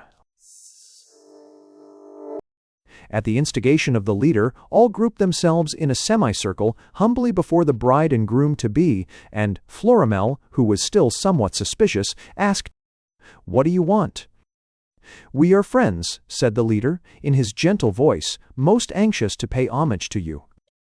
"If you are friends," said Florimel, "we shall be glad to have you join in our festivities. Do you dance?" All shook their heads in unison. "Don't you tango or do the foxtrot?" Again they shook their heads. "Or sing?" They still shook their heads. "But just you wait till you see them at the supper table," said the dude decidedly. "Nevertheless," said Florimel kindly, "I trust we shall find some means for your enjoyment. Have you come far?" "Yes," said the leader, "many leagues to do you honor. We crave your acceptance of these few, simple, unpretentious gifts as a trifling evidence of the distinguished consideration and esteem in which we hold your fair bride and yourself." It was plain that he had first carefully prepared and then committed to memory such a flowery speech. In their curiosity to examine the presents, the brownies began to circulate among the strangers. When in doing so, the Chinaman thoughtlessly put his head between the open scissors. Blades, the big, hulking fellow who held them, could not repress an evil inclination, and snapped them together almost instantly so that the head was held between them in a vice-like grip. Taking note of this, another who had the snuffers clapped the hood forthwith over an ordinary brownie, so it looked as though he did not have a head. The leader angrily stamped his foot for them to desist from such rude, ill-mannered antics, whereupon the one reluctantly released the frightened Chinaman, while the other removed the snuffers from Brownie's head. "You must be weary and travel-stained from your long journey," said Florimel, not knowing what to think. "If you will come with me," said Titania hospitably, "I will see that your wants are provided for." The new guests at a signal from their leader rose, and when he bowed his acknowledgment of the proffered courtesy they clumsily followed his example, while the imps gloatingly patted their stomachs. Titania motioned to Dame Drusilda, Violet, Daffodil, and some other fairies to accompany her, and they led the strangers up the steps into the palace. Florimel was strongly tempted to follow, but just then King Stanislaus and the policeman arrived very much out of breath. They had come singly and from opposite directions. Just outside the portcullis, the policeman had overtaken His Majesty, and they entered the palace garden together. "Officer," said King Stanislaus, "have you anything to report?"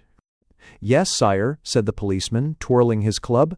"The path I took didn't keep straight. My footsteps got so crooked that I had to arrest them." "What did you discover?" "Nothing." "What was it?" "I said nothing, sire." "But nothing something." "No, it's nothing." "If it wasn't something then it wouldn't be in the dictionary. But it's no use to argue with you. Did you find a clue?" "Yes, a good one." "What is it?"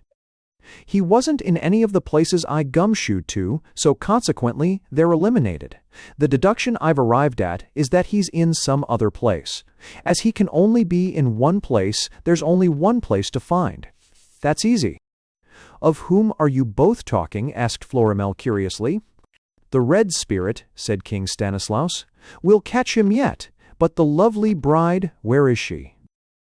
"In the palace, your majesty, providing for some newly arrived wedding guests." "Well, after you're married, Florimel," said King Stanislaus seriously, "you must be careful your wife doesn't lose her mind." "Nonsense." "It's nonsense." "No nonsense about it. It often happens to a married woman." "How so?" "Sometimes she keeps on giving her husband a piece of her mind, till finally she hasn't any mind left." Suddenly Mignonette and Jasmine, ladies-in-waiting to the queen, ran shrieking from the palace. "What's wrong?" cried Florimel. "The queen!" gasped Mignonette. "Yes, the poor queen," said Jasmine, almost in hysterics. "Speak," urged Florimel. "Has anything happened to her?" "Alas!" wailed Mignonette, "she is gone." "Gone!" echoed Florimel, distracted. "Gone where?" "We know not," said Jasmine. "We have searched the palace over, and cannot find her." "Where is Dame Drusilda?" asked Florimel quickly. "She is gone too," said Mignonette. "And Daffodil and Violet are missing," added Jasmine. "Our strange wedding guests, where are they?" "They have flown," cried Mignonette and Jasmine together. "Then it is they who have taken them," said Florimel, as he ran toward the palace steps. "Quick, a search! They cannot have gone far." But the Brownies had reached the steps before him, and were already pointing off at the distant sea line. "A sail," they cried. "Too late," said Florimel. "I see it all now. This is the work of Dragonfell." "Dragonfell!" cried one and all together. "Yes," said Florimel, "our unknown guests were Dragonfell and his wicked followers. He has abducted them and flown with them to his country." He bowed his head in great despair. King Stanislaus came and placed his hand upon his shoulder. "Be brave, Florimel," he said. "The Brownies will go at once to the rescue of Queen Titania." "Yes," shouted the Brownies, "to the rescue of Queen Titania." "But how?" asked the despondent Florimel. "We have no ship to take us." Quick as a wink, King Stanislaus improvised. "We'll build a raft with magic sleight, and brave the sea ere morning's light." Chapter 11. The Brownies build a raft. When King Stanislaus announced to the Brownies that they were to go at once to the rescue of Queen Titania, he was confronted by a very serious problem. There was no craft of any kind whatever with which to embark upon so hazardous a voyage. "This comes of unpreparedness," growled the sailor. "I have been trying to impress on His Majesty for years that we needed some battleships, cruisers, and submarines. Dash my top lights if we've got even so much as an old mud scow." Far off, faintly outlined in the gathering dusk, was a galleon with all sails spread, which the favoring gales were bearing to Dragonfell's enchanted country.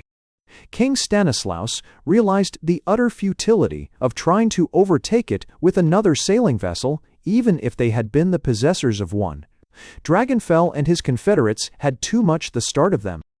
The only recourse left was to follow as quickly as they could by whatever means were at hand, and, after they reached their destination, to try to wrest the unfortunate Titania and her companions from the cruel clutches of their abductors. King Stanislaus had pledged his word to Florimel that before morning they would be in hot pursuit. A raft, to the monarch's shrewd, quick-thinking mind, seemed to be the easiest kind of a craft to construct in the short space of time, to do it in order to redeem the royal promise. The wind was right, so that it would waft them straight to Dragonfell's country, just as it was now taking the galleon, which soon disappeared beyond the horizon. In crisp, curt tones which showed that he, if anyone, was able to cope with this most distressing situation, His Majesty gave orders for the immediate building of the raft. Then came a hurrying and scurrying of Brownies. Each of the little fellows was eager to do his share of the gigantic task, and no one shirked. Hither and yon and all about they flew, a band of willing workers, and no one got in another's way, so no time was lost. Wisely enough, the king assigned to each what he was best adapted to do, and there was no grumbling or cavilling at orders, but a strict obedience in all things. And, wherever such a spirit is manifested, it is surprising what results can be achieved. The axes rang out sharp and clear in forests, and big trees toppled down to be stripped in a trice of their leafy branches. Sweating, puffing, grunting, Brownies pulled and tugged and strained at the logs into which they were cut, and pushed and shoved, or rolled them when they could, toward the seashore. Here, with their little jackets off, were many other Brownies hard at work, while the sound of big wooden mallets and iron sledges was heard unceasingly on all sides as in the busiest shipyard, while the logs were being nailed and spiked together. Yet the raft was not composed entirely of logs, but of whatever else besides that came in handy. Nimble, fleet-footed foragers, at their monarch's instigation, roamed the country over for anything that was in the nature of wood. Some of these brought back a gate on which was the sign, "No Admittance." Others came with shutters on which was tacked the placard, "Rooms to Let." And one group triumphantly lugged a dog-house which they thought would serve as a pilot-house, and to this, on an iron chain, was attached a dog, which perforce was dragged along after it upon its back. So great was their excitement that they forgot all about the dog. Other members of the band were busy, too, in different ways. The sailor came running with a long pole on his shoulder and strung one after another. On the pole were a number of round life-preservers that looked like huge doughnuts. Then off he sped again, but only to return a few minutes later with a mariner's compass. The dude stood by, offering advice, and all ready with cane in one and opera hat box the other. Straining with the terrific weight, the twins together brought a ship's lead, and in stopping to put it down for needed rest, one dropped it on the foot of his unfortunate brother, who held the injured foot up with his hand and danced on the well, one in great pain. But when his brother motioned for him to take up the lead with him again, he did so, and they labored on their way. Down on the beach, quite a number had found a big anchor half buried in the sand. They had dug it out and were slowly bearing it with the utmost difficulty toward the raft. Time and again they stopped for a brief breathing spell, standing meanwhile the anchor on its bow, until at last it suddenly fell over and pinioned a luckless sprite beneath its weight. He was extricated by his fellows, and, while they continued puffing with their burden, he limped with effort after them, rubbing his bruised shank. The commissary department was active too, and Brownies came with ample supplies of provisions for the voyage. They brought sacks of hardtack and ship biscuit, and when they laid them down and sat on them, audacious rats ran helter-skelter out and scampered wildly off in all directions. Nothing was left undone, and when in the judgment of the sailor it was about 4 bells, the raft had taken marvelous shape and was ready to launch. With the combined strength of all the band, it was rolled down the sloping sand upon round logs until it slid gracefully into the water. Lanterns lit it at the corners, and in the center on a long stick floated the Brownie flag.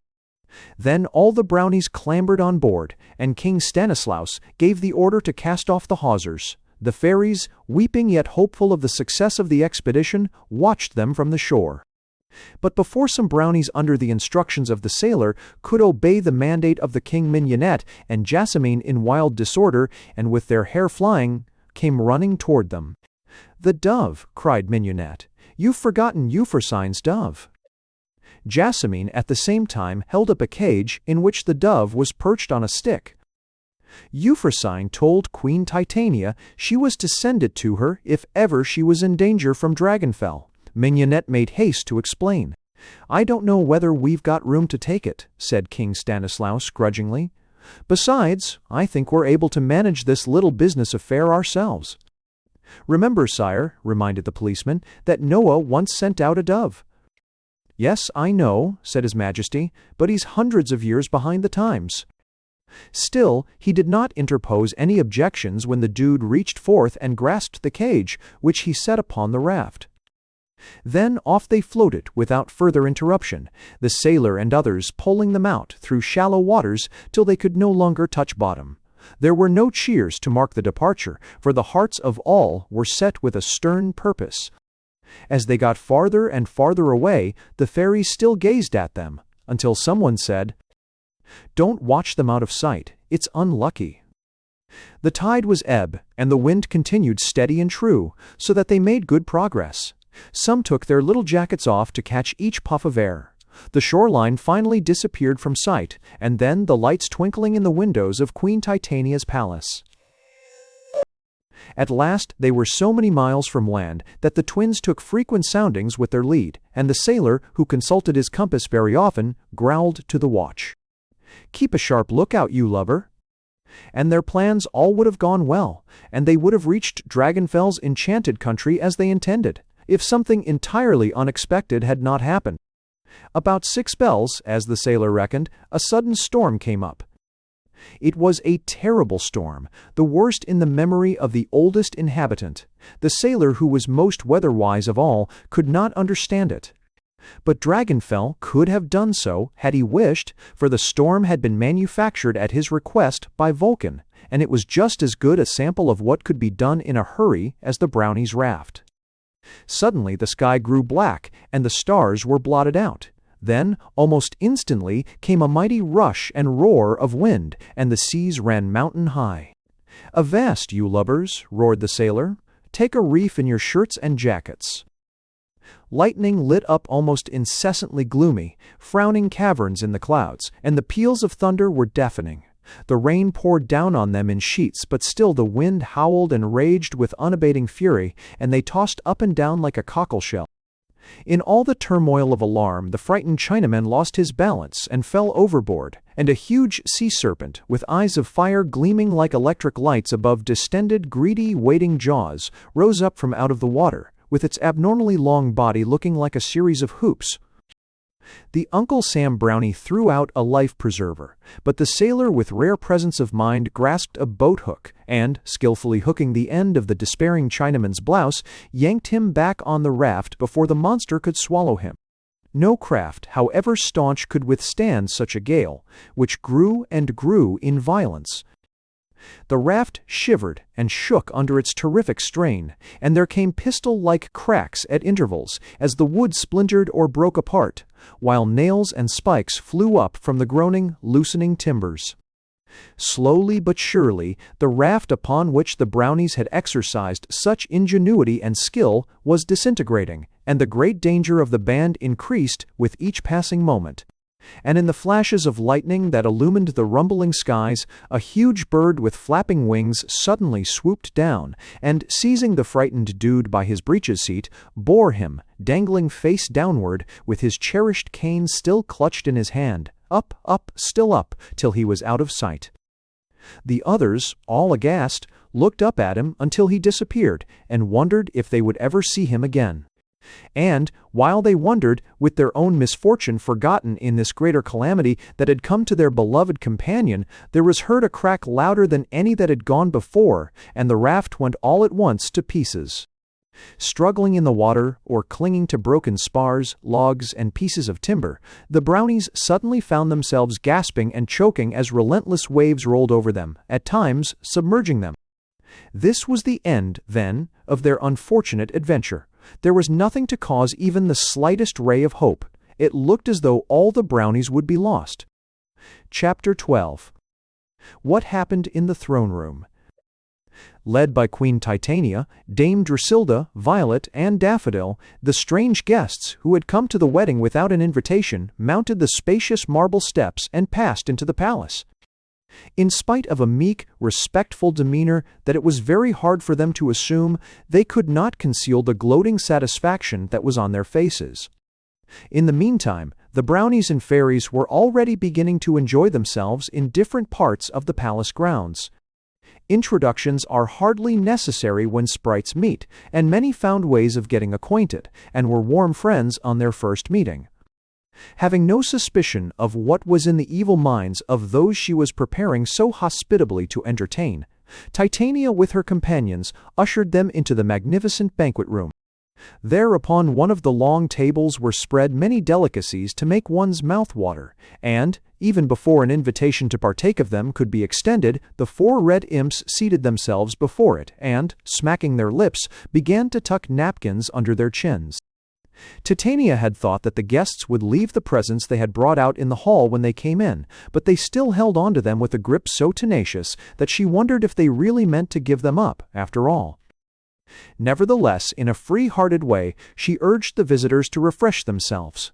The imps were already engaged in trying to stuff whole plum puddings into their mouths at once, a greedy proceeding that Dame Drusilda, Violet, and Daffodil watched with considerable disgust.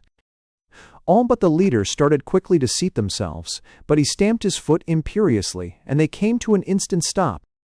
Then he threw back the hood of his scarlet cloak, disclosing a wicked face, and transfixed Titania with his malicious gaze. "I am Dragonfell the Enchanter, my fine little lady," he said, in fiendish tones, "and I have come to take you away with me." Titania was so frightened that she could neither scream nor run away, and she allowed him to gather her up in his arms and hold her just as a little girl does a doll, making light of load. There she lay passive and trembling, with the realization that it would be useless to make any effort to escape. Almost immediately afterward, Grouthead seized the biting, scratching, and clawing Dame Drusilda, whom he dumped in spite of fierce resistance into the baby's crib, and when Mandrake and Wolfinger put Violet and Daffodil in after her, it was very plain why this particular gift had been selected.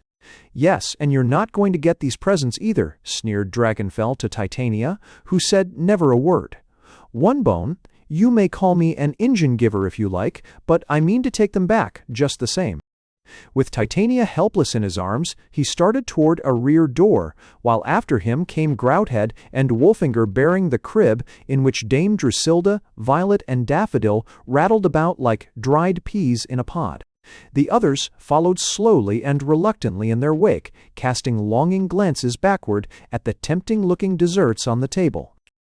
The imps, however, did not budge, but continued eating. When Dragonfell called out to them in angry tones, they sprang up and attempted at the same time to jam Charlotte Russ into their gaping mouths.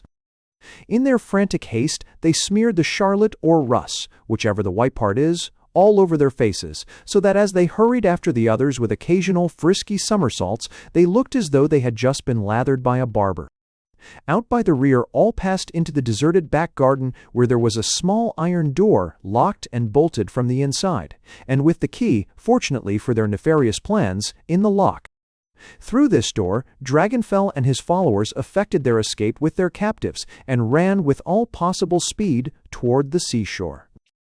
The galleon tossed upon the lazy swell, not a great distance out, and in a small boat with Snout Pimple and Bounding Boar at the oars they rowed to it, and soon were on board.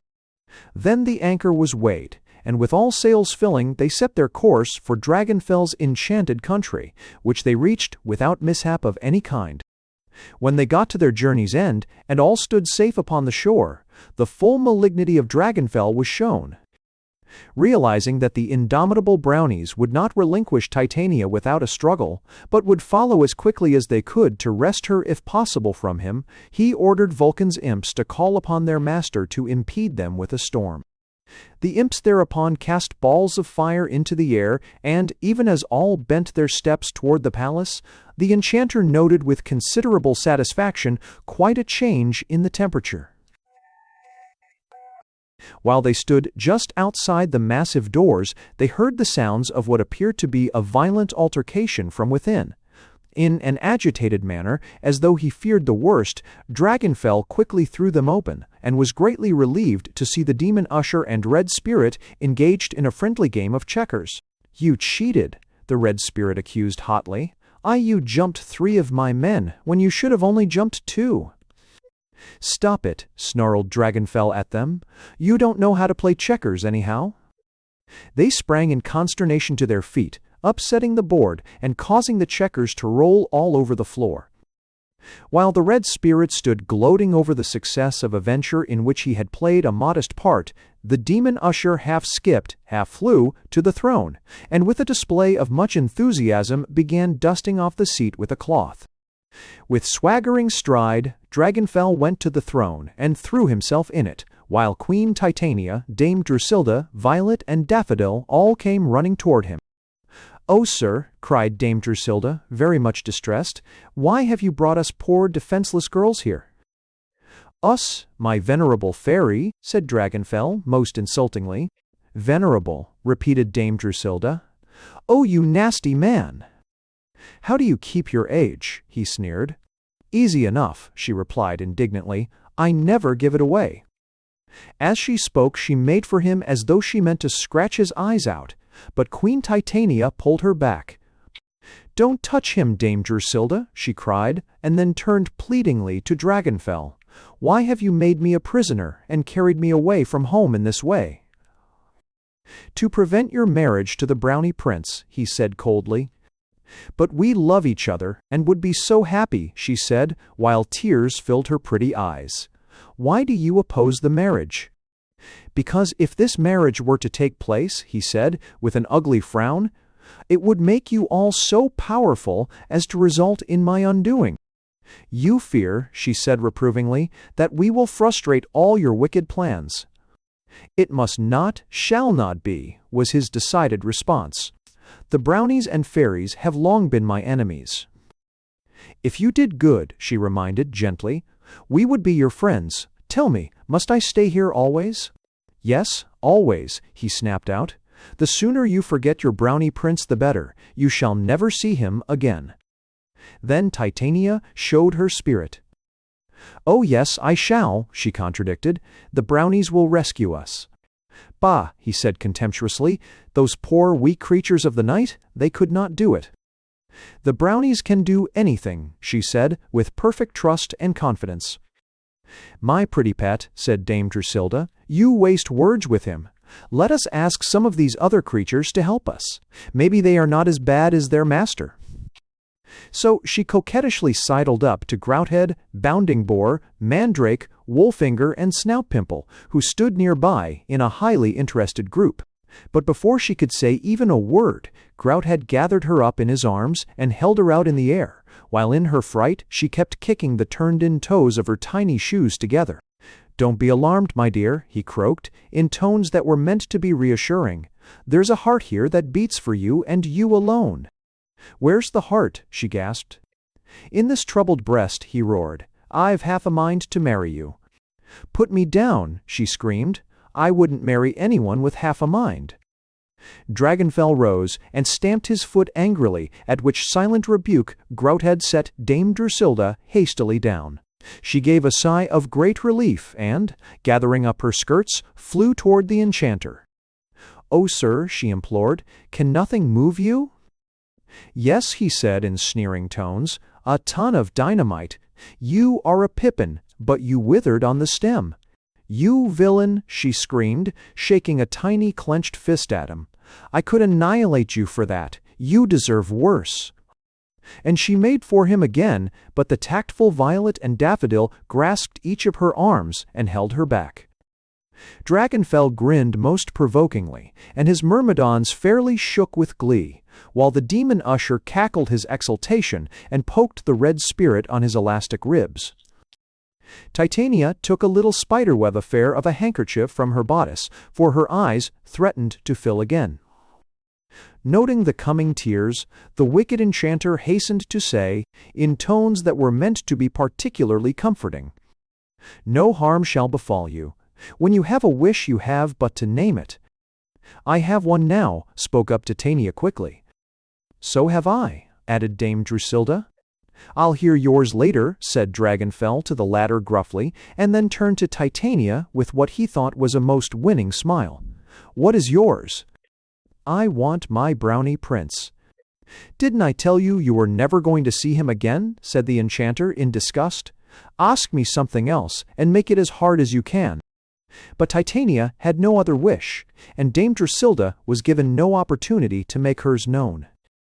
The days dragged slowly by, and, though Dragonfell was not actually rough in the treatment of his captives, he still was most unkind in depriving them of the liberty for which they continually sighed. They were watched and spied upon continually, so there was little or no chance for escape. He endeavored to provide amusements for which they had no heart, and was a sorry host at best. In his crude efforts to entertain them, he welcomed all ideas for sports and diversions, so when, on one occasion, they were all together, and his prisoners seemed unusually depressed, he sat upon his throne, knitting his brows in trying to think of something that might cheer them up a bit. In the midst of his unsuccessful cogitations, the demon usher half skipped, half flew, to him, and prostrated himself at his feet. "Kind master," he cried, in a flutter of excitement. "What is it?" asked Dragonfell. "A band of wandering minstrels outside humbly crave permission to play before you." "What, another?" said Dragonfell. "Show them in." The words he used were hospitable enough, but the tone of his voice boded little good for the daring musicians. Chapter 13. Neptune stills the waves. Up and down like corks bobbed the Brownies on the angry waves when their raft was so suddenly demolished by the storm.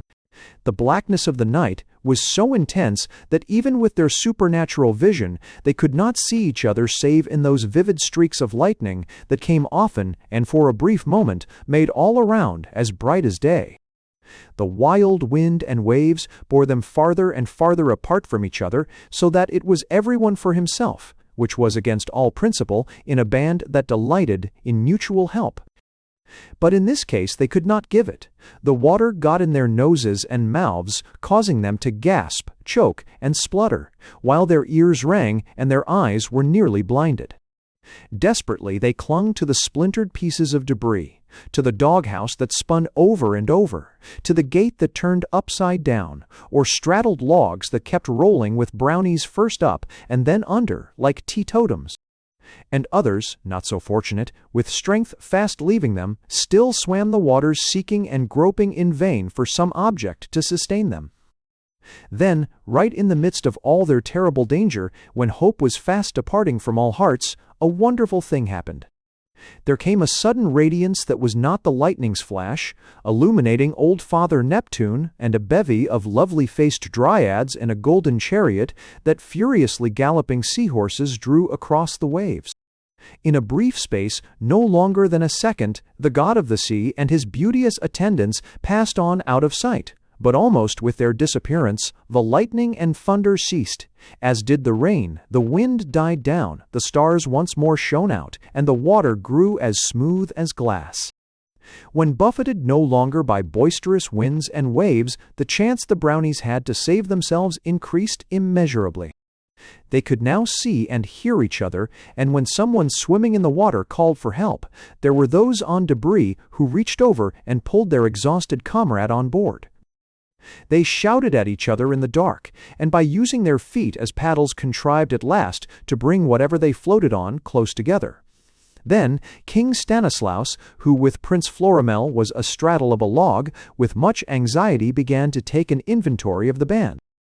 To his infinite relief no one was missing but the dude, but this misfortune in itself was enough to dampen their spirits, for the companion who had been carried off by the gigantic bird was very much beloved. "Aye, aye," growled the sailor, cocking his weather eye out through the slats of the hen-coop. "We're all here even to Euphrosyne's dove." Thus on they went without further mishap, a queer-looking flotilla, keeping in as close proximity to each other as they could, using both hands and feet for paddles, and adopting many ingenious devices to complete the voyage so disastrously begun. And a day dawned, then another, but at nightfall of the second they glimpsed far off a shoreline with a single towering mountain which they knew to be Dragonfell's enchanted country. They were neither hungry nor thirsty, for Brownies, if need be, can go without food or water a long time. Much heartened by what they beheld, they redoubled their efforts to reach the shore, which grew plainer and plainer, until finally they could distinguish an immense glittering structure that looked more like a prison than a palace, built as it was in the gloomy shadow of the mountain. Though it gleamed and flashed and shone in 1,001 different places, where its myriad jewels caught the light, it seemed a cheerless, inhospitable place, and they were depressed by the sight of it. The galleon that Dragonfell had used to convey his captives to his country was lying at anchor well in toward the shore, with no one evidently on board, but not feeling sure of this. The Brownies made a wide detour, choosing for a landing a sheltered cove that would screen them from observing eyes. As they drew closer to the land, some strange companions had they. Queer creatures who had obtruded themselves upon the Brownies during the storm, and forced their society upon unwilling hosts.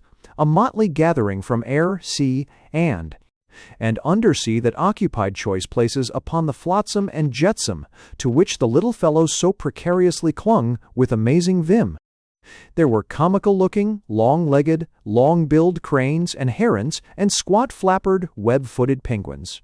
The walrus and seal were there, as well as formidable members of the finny tribe, some of which had swords so sharp that the discreet Brownies kept a most respectful distance from them. Crustaceans, too, were represented, with here a lobster slyly nipping a sprite's toe with his claws, and there a turtle tweaking another's cap. But when the Brownies reached shoal water, and some began to wade toward shore, these false whilom friends deserted them, and dived into the deep, or flew off in the air. Then, when they were safe at last, on land they stretched their weary, stiff, cramped legs and arms, or raced about the sand to get the sluggish blood once more pulsing through their veins. King Stanislaus stood apart from all the rest and watched their joyous antics with an expression of deep thought on his august countenance. It was plain to be seen that he was greatly troubled in his mind. Now that they had succeeded in reaching Dragonfell's country, what steps should be taken in the effort to recover Queen Titania and her companions? It was not to be conceived that the wicked enchanter would give them up without a bitter struggle. The problem confronting the Brownie band was one that required the most careful consideration. A single false step might ruin all. While the monarch pondered over what was best to be done, his eye abstractedly roved to the Brownies who now had gathered in a circle on the beach and who were scanning with much interest something in the sky. The policeman involuntarily had pointed his club toward it, and the sailor was trying to get a better view through his spyglass. The royal eye at once turned upward in the direction in which all the others were gazing, and, like everyone else, was held spellbound with surprise. Far overhead there was an immense bird, slowly dropping with stationary wings outspread down toward them. It stood out clearly, outlined in silhouette against the dark night sky. But it was not this bird, remarkable in itself, that created such intense excitement on the part of all. Its great sharp talons held in a firm grip, an object that they recognized at once, with the result that delight and consternation were mingled on their faces. Grasped firmly by the coattails, with face downward, and legs and arms spread out like a Maltese cross, was the immaculate Brownie dude, and he still was clutching in his right hand the cane that was his most treasured possession outside of his monocle. The Brownies watched this most extraordinary spectacle as though they were fascinated, and their pop-eyes almost popped out of their heads. Lower and lower settled the great bird, and the anxious watchers now realized that its offices toward the dude in time of danger had been of a most heroic nature. With great haste some secured a net, which they held outspread. When the bird was still some distance above, it cocked its eye, as though it were making some nice calculation, and suddenly let go of its burden. The dude came hurtling through the air, landing safely in the net, while the bird sailed off and was soon gone from sight. As soon as the dude got on his feet, he started to dust off his clothes with a tiny whisk broom. "I shouldn't care to go up in an aeroplane," he said. He looked infinitely relieved when one of the overjoyed Brownies who crowded around in congratulation handed him his opera hat box. It may here be mentioned that the fairies, who had been left behind, made a desperate attempt to follow their queen, and the Brownies across the sea. But, after great difficulties and dangers, they were glad to get back to their own shore in safety. But though Florimel, like all the rest, was delighted beyond measure that the dude had been so miraculously restored to them, so they were now once more complete, he could not restrain his tortured feelings when he thought of Queen Titania, and he was in a fever of impatience to rush at once to her rescue. "We only waste time here while Titania may be in danger," he said, with a strong trace of irritation in his tone. "I say, is not that Dragonfell's palace over yonder?" King Stanislaus gazed at the highly expensive but forbidding-looking edifice toward which Florimel pointed. "Maybe so. was his guarded response. Then let us storm it, and force him to surrender the queen and her companions. Yes, yes, cried all the brownies. But King Stanislaus shook his head in a very decided manner. My son, you're too impulsive, he said kindly but reprovingly. Judging from what you've told me, for I've never seen any of them, each of those fellows must stand full 6 times as high as one of us, and there may be 6 times as many besides. We must exercise caution. Have you anything to propose? Nothing just now, said King Stanislaus. We must reconnoiter a bit and get the lay of the land before considering any plan whatever. An open attack would be entirely out of the question. They'd have the advantage of us in size and maybe numbers. No, no, my boy, we must use Brownie cunning. Reluctantly, Florimel was obliged to admit the force of the shrewd old monarch's reasoning. Concerned as he was in mind to rescue Titania as soon as he could, he had no desire by any rash act to imperil, or, even worse still, destroy the entire band. King Stanislaus motioned to the brownies, who drew closer to give respectful heed to what he might have to say to them. I want each of you to go out and see what you can learn, he instructed. But, as you value your life and the lives of your fellows, you must not allow yourselves to be seen or heard by anyone. When a half-hour has elapsed, we will assemble here. Following His Majesty's directions, the willing band immediately dispersed, Florimel choosing a way to take alone, as did each other, and so careful were they all, that no one in the neighborhood would have suspected they were near. When the half-hour was up, King Stanislaus was back on the same spot, and the brownies began to pop up in the dark around him from all sides. Well, His Majesty asked, have you found out anything? Then one after another was obliged to confess that he had not, and while he was questioning them in turn, he ascertained that neither Florimel nor the policeman had returned. The fact that both were missing worried him not a little, but even while he was wondering what had kept them, he beheld the policeman returning with incredible speed, leaping and bounding with his long, tapering feet over the sand. Your Majesty, he panted as he came up out of breath, I have just made a remarkable discovery. What is it, officer? Asked King Stanislaus anxiously. If I told you, said the policeman, I'm afraid you wouldn't believe me. I want you all to come and see for yourselves. Chapter 14. What the Policeman Discovered. Like a covey of startled quail, the brownies flew after the policeman, for each was very curious to learn of the discovery that he had made. They knew that with his keen sense of dramatic values, he wished to keep them in suspense as long as possible, so that only at the proper moment would the mystery be solved. His fleet little feet padded along the sand, followed by others equally so, and he led them a stiff pace for perhaps a mile down the beach. There, lying behind a dune that offered a shelter from the creeping tides, they viewed the cause of all his excitement. Scattered on the sand were some dingy old frayed uniforms, caps, and hobnailed shoes, of which they counted 5 complete sets in all, while nearby, piled into a heap, were some immense brass musical instruments, some bent and battered in places, and all tarnished by the weather. Soon they were making a minute inspection of these objects, which for some inexplicable reason had been abandoned by their owners. The uniforms and caps were of worn blue cloth, and the latter had visors and braids of gold around them. The sleeves of the coats likewise were braided with gold. With much interest in their work, the brownies began to separate the instruments that formed a heap. There were 2 cornets, a saxophone, a trombone, and a tremendous tuba that wound around and around, and had a mouth so big that a brownie could have easily crawled inside. While they were examining the outfit, there was much speculation as to whom it belonged, and the only conclusion they could arrive at was that the original possessors had been some itinerant German band. It was not so strange to them that a German band should be in Dragonfell's enchanted country, for they knew that German bands go everywhere. Sometimes they can be found even at the North Pole. The only strange thing about it was that while the uniforms and instruments were there, the owners were missing.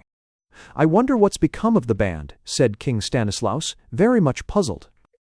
Perhaps someone heard them play, suggested the dude. His Majesty gave a sudden start. Humph, he grunted.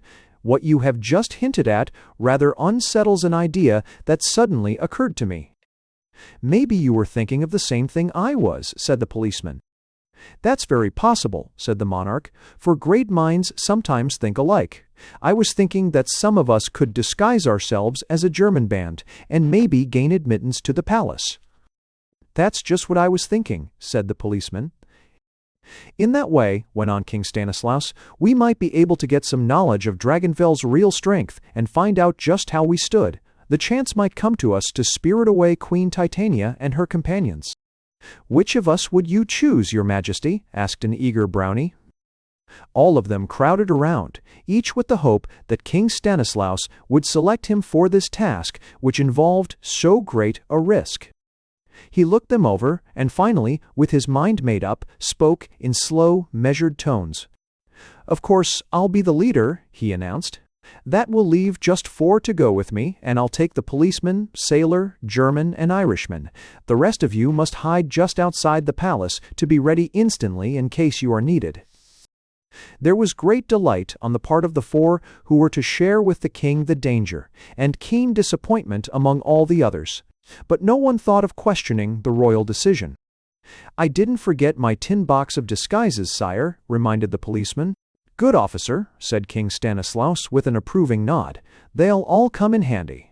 You've got plenty of false noses and mustaches, I suppose?" The policeman gave a knowing wink. "You'll need a rehearsal, won't you?" said the dude. "No," said King Stanislaus decidedly. "The worse we play, the cleverer will be the deception." Then he and the 4 selected by him began to make preparations for their queer masquerade, and in these the whole band assisted.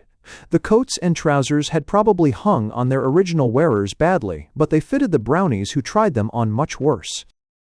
The general effect would have brought deep shame to any conscientious tailor who had made them, but nimble fingers soon accomplished wonders with a tuck here and there, and the deft use of an occasional pin.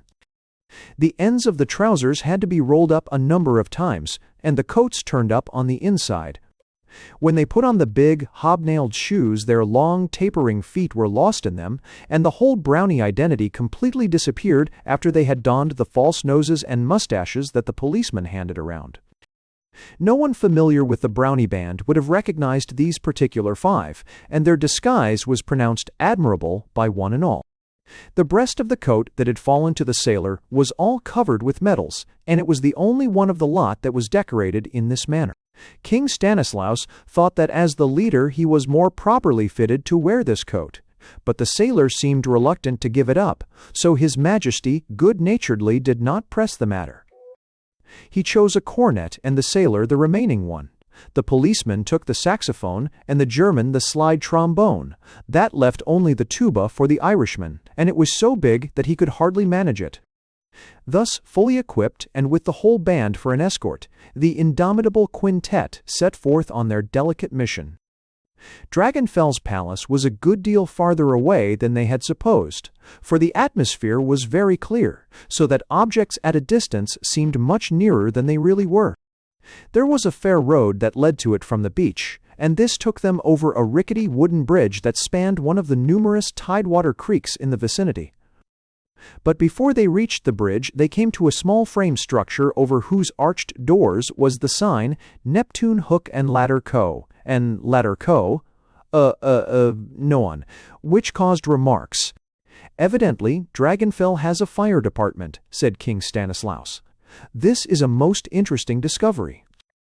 "Why, I could have told you that," said a Brownie. "I saw it some time ago."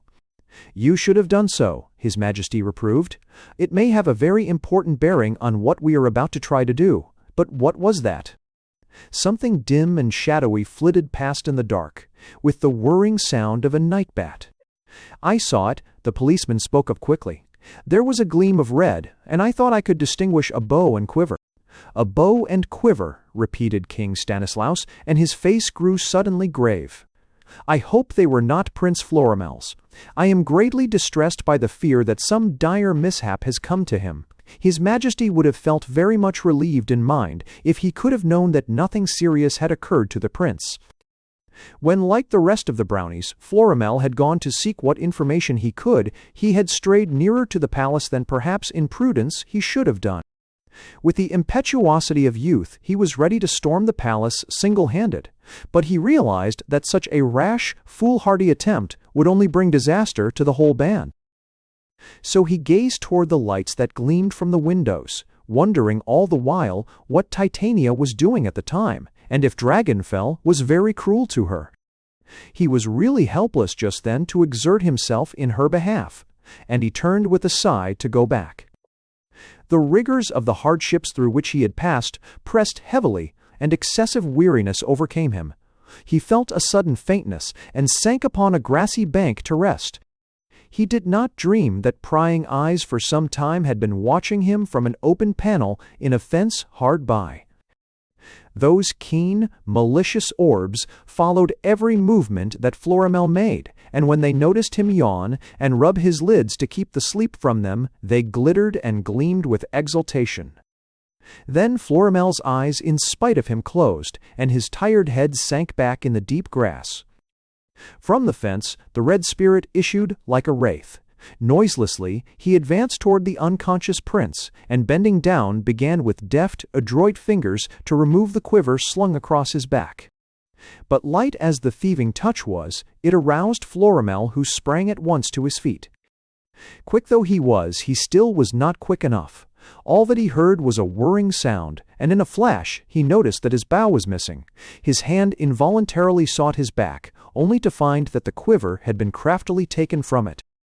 Wide awake and full of alarm, now he ran with all speed back to the locality that King Stanislaus had designated for the reunion of the band. But the half-hour had elapsed, and the Brownies were not there. Then he noticed in the sand prints of narrow, tapering feet, all leading down the beach, and he flew in the direction they pointed. But when he reached the spot where the policeman had made his discovery, the Brownies were not there either. He felt convinced that they had started for Dragonfell's palace, and he ran as fast as he could to overtake them, passing the engine house and going over the bridge. When he was approaching the palace, he saw 5 persons very small of stature, each with a big brass instrument, standing just outside the entrance. The doors swung suddenly open, they passed through them, and then the doors closed again. Florimel quickened his pace with the determination to follow them, but just when he was about to pound upon the doors for admittance, tiny but strong hands grasped him and held him back, and he heard the whispered warning, "Don't, or you will ruin all." Chapter 15. The German Band. When the German band was announced by the demon usher in his queer, cackling voice, Queen Titania, Dame Drusilla, Violet, and Daffodil happened to be seated on the steps of the throne, and all were feeling grumpy and out of sorts. Dragonfell had tried to prevail upon them to play dominoes or parchesi, but they had no heart for any game.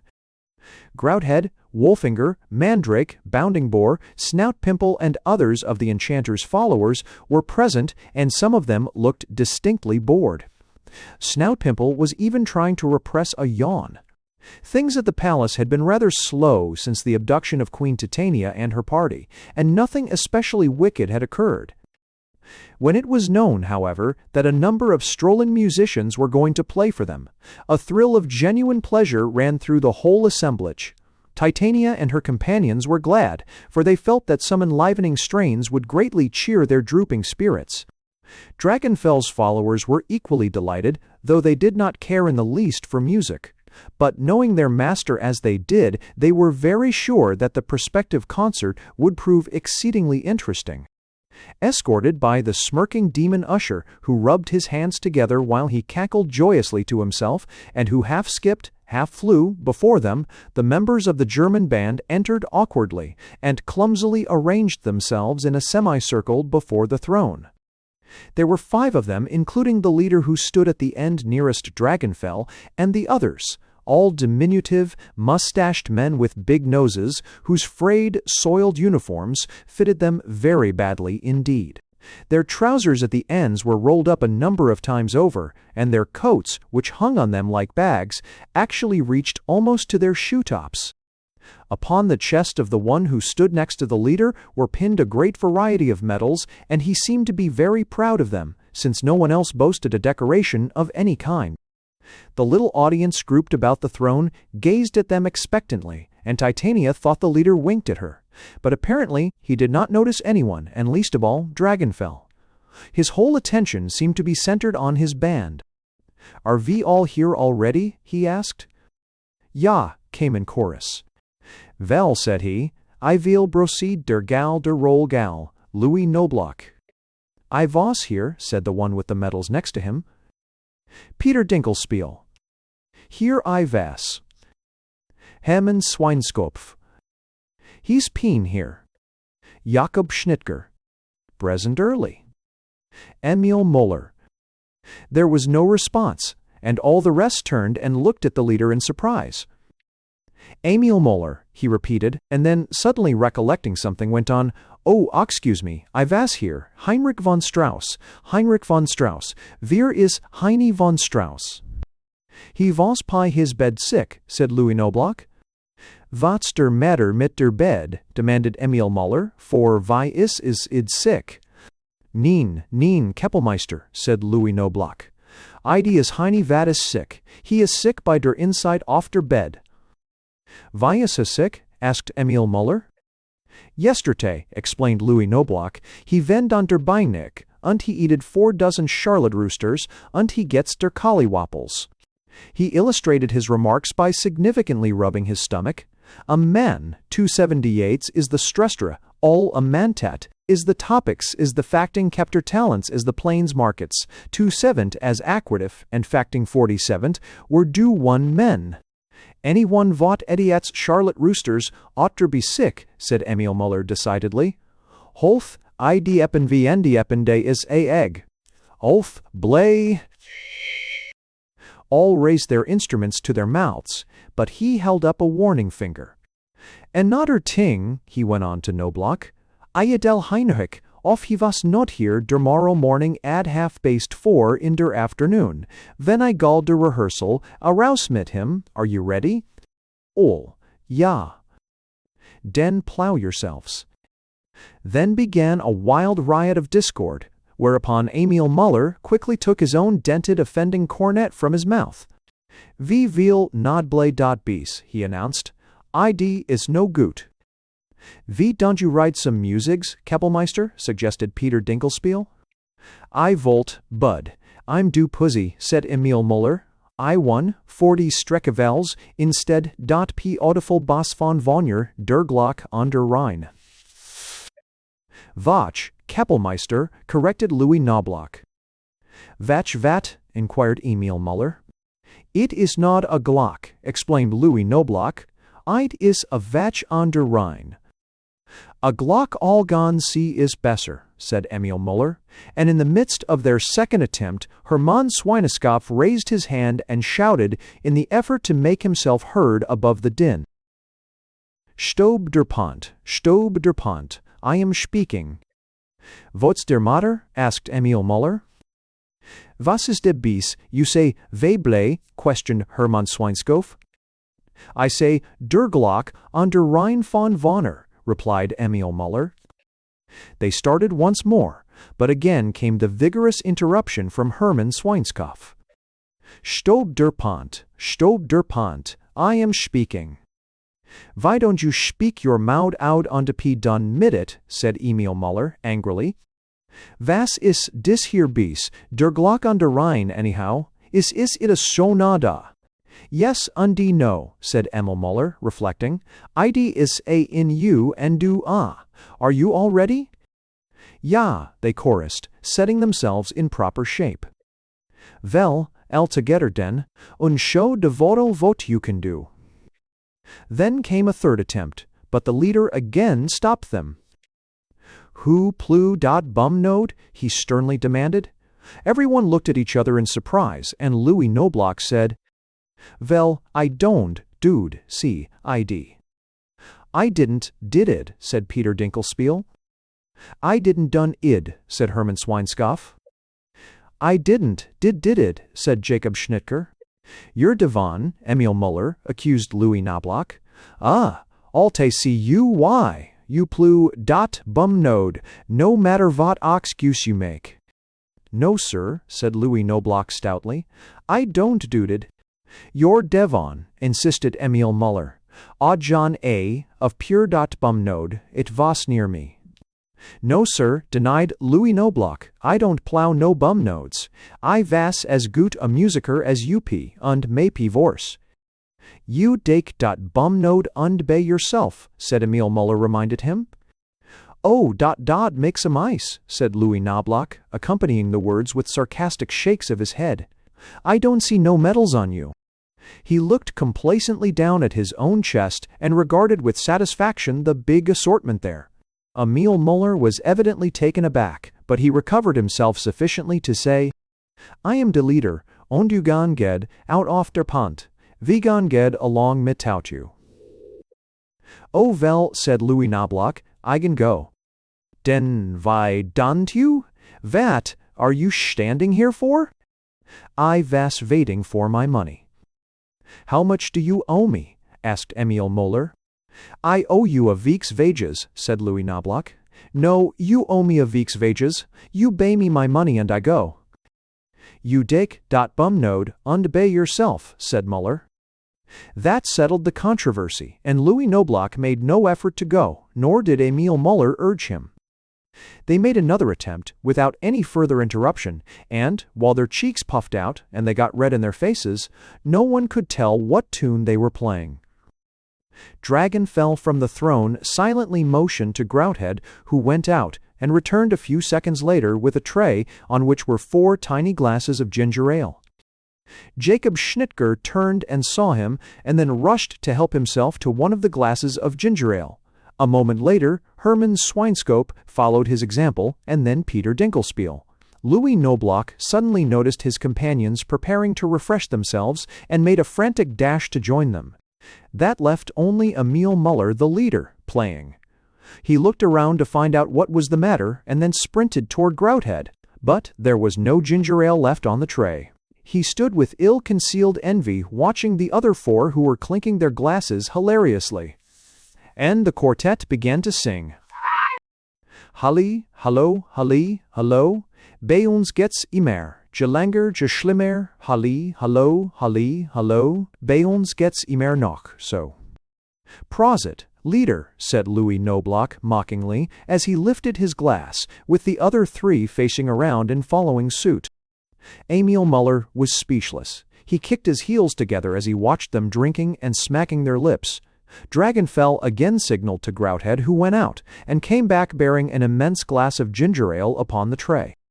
Emil Muller swooped down upon it exultingly, and with great difficulty held it aloft.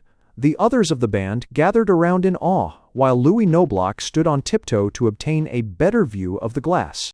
Emil Muller blew the froth into Louis's face, and the latter wiped it off with his fingers, afterwards putting them in his mouth, as though even small favors sometimes count. Do you know vot dat man Wilhelm Schaek a spea wünscht sedet? He asked. No, replied Louis Noblock, wiping the froth from his eyes. Voi da, did he say? Emil Muller raised the glass to his lips, remarking with great emphasis, Schaeke spervonk sedet, dire is otters. But before he could partake of the cooling drink, all of a sudden, the red spirit with the bow and quiver of arrows he had taken surreptitiously from Prince Florimel flew through the window into the room, shattering the glass all to pieces, and lit right at Dragonfell's feet. Be not deceived, kind master, he cried in great excitement. They are the Brownies. Chapter 16. Inexplored is the basic shape by Onball. The earthquake and volcano. The big glass, with not so much as a single drop, tasted by Emil Muller's lips, fell from his hand with a loud crash, and its contents flowed like an amber-colored river along the floor. Almost instantly, at the red spirit's startling announcement, Dragonfell had sprung up from his throne, stiff and rigid, and was regarding the embryo musicians with a glare of peculiar malevolence. The Brownies, he involuntarily ejaculated. I thought they played too well for a German band. Queen Titania, Dame Drusilda, Violet, and Daffodil had also risen as though they had received an electric shock. Their breath came fast in their sudden agitation. They started to go to the musicians, but Wolfinger, Mandrake, and Snout Pimple roughly grasped them and held them back.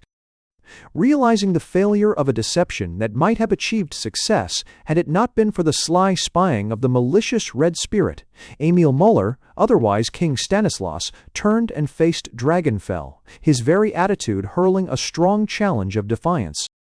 Knowing that further subterfuge would be useless, the doughty monarch in a flash whisked off his false nose and mustache and slipped from his baggy clothes.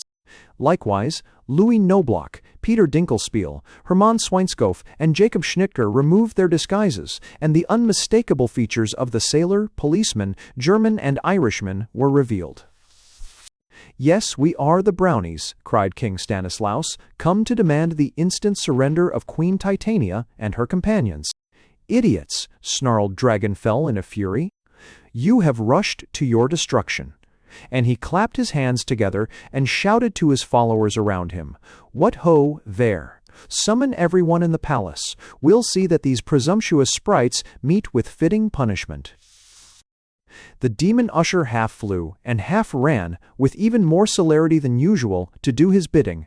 With teeth showing and fists clenched, the infuriated enchanter advanced threateningly toward the intrepid members of the band, who looked at him without even so much as flinching.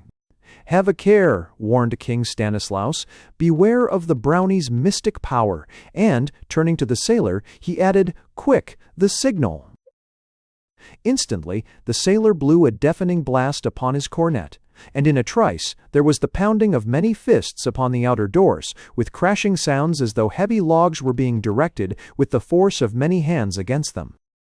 Under the fierce, determined assault, the doors gave way and toppled in, while through the opening swarmed and crowded the band of eager Brownies, with Prince Florimel in their lead. At almost the same instant, through other doors, poured Dragonfell's hosts, with Vulcan's red imps somersaulting and leaping among them, and there were so many of them, and all so big and powerful, they well might cause dismay to the stoutest heart. "So be it, then," cried Dragonfell grandiloquently, for the sight of all these great hulking fellows gave him renewed confidence. "Oils, it is power against power." And, striking a pompous attitude, he cleared his throat and placed his hand on his chest. "Stand back," shouted King Stanislaus. "He's going to speak a piece." Then Dragonfell poetically spouted, "Much rather than in spite of me, the union of these bands should be, from thy long rest, O Vulcan, wake, let earth to its dark center quake, and these strong walls that round us stand come crumbling down in lime and sand." This incantation, punctuated, as it were, by Vulcan's imps, who threw balls of fire into the air where the commas, semicolon, and exclamation point are above transcribed, was delivered with only fair elocutionary ability. But its effect was electrifying. Almost with the last word uttered by his vindictive lips, a tremor ran through the earth that brought to all a sickening sensation of fear.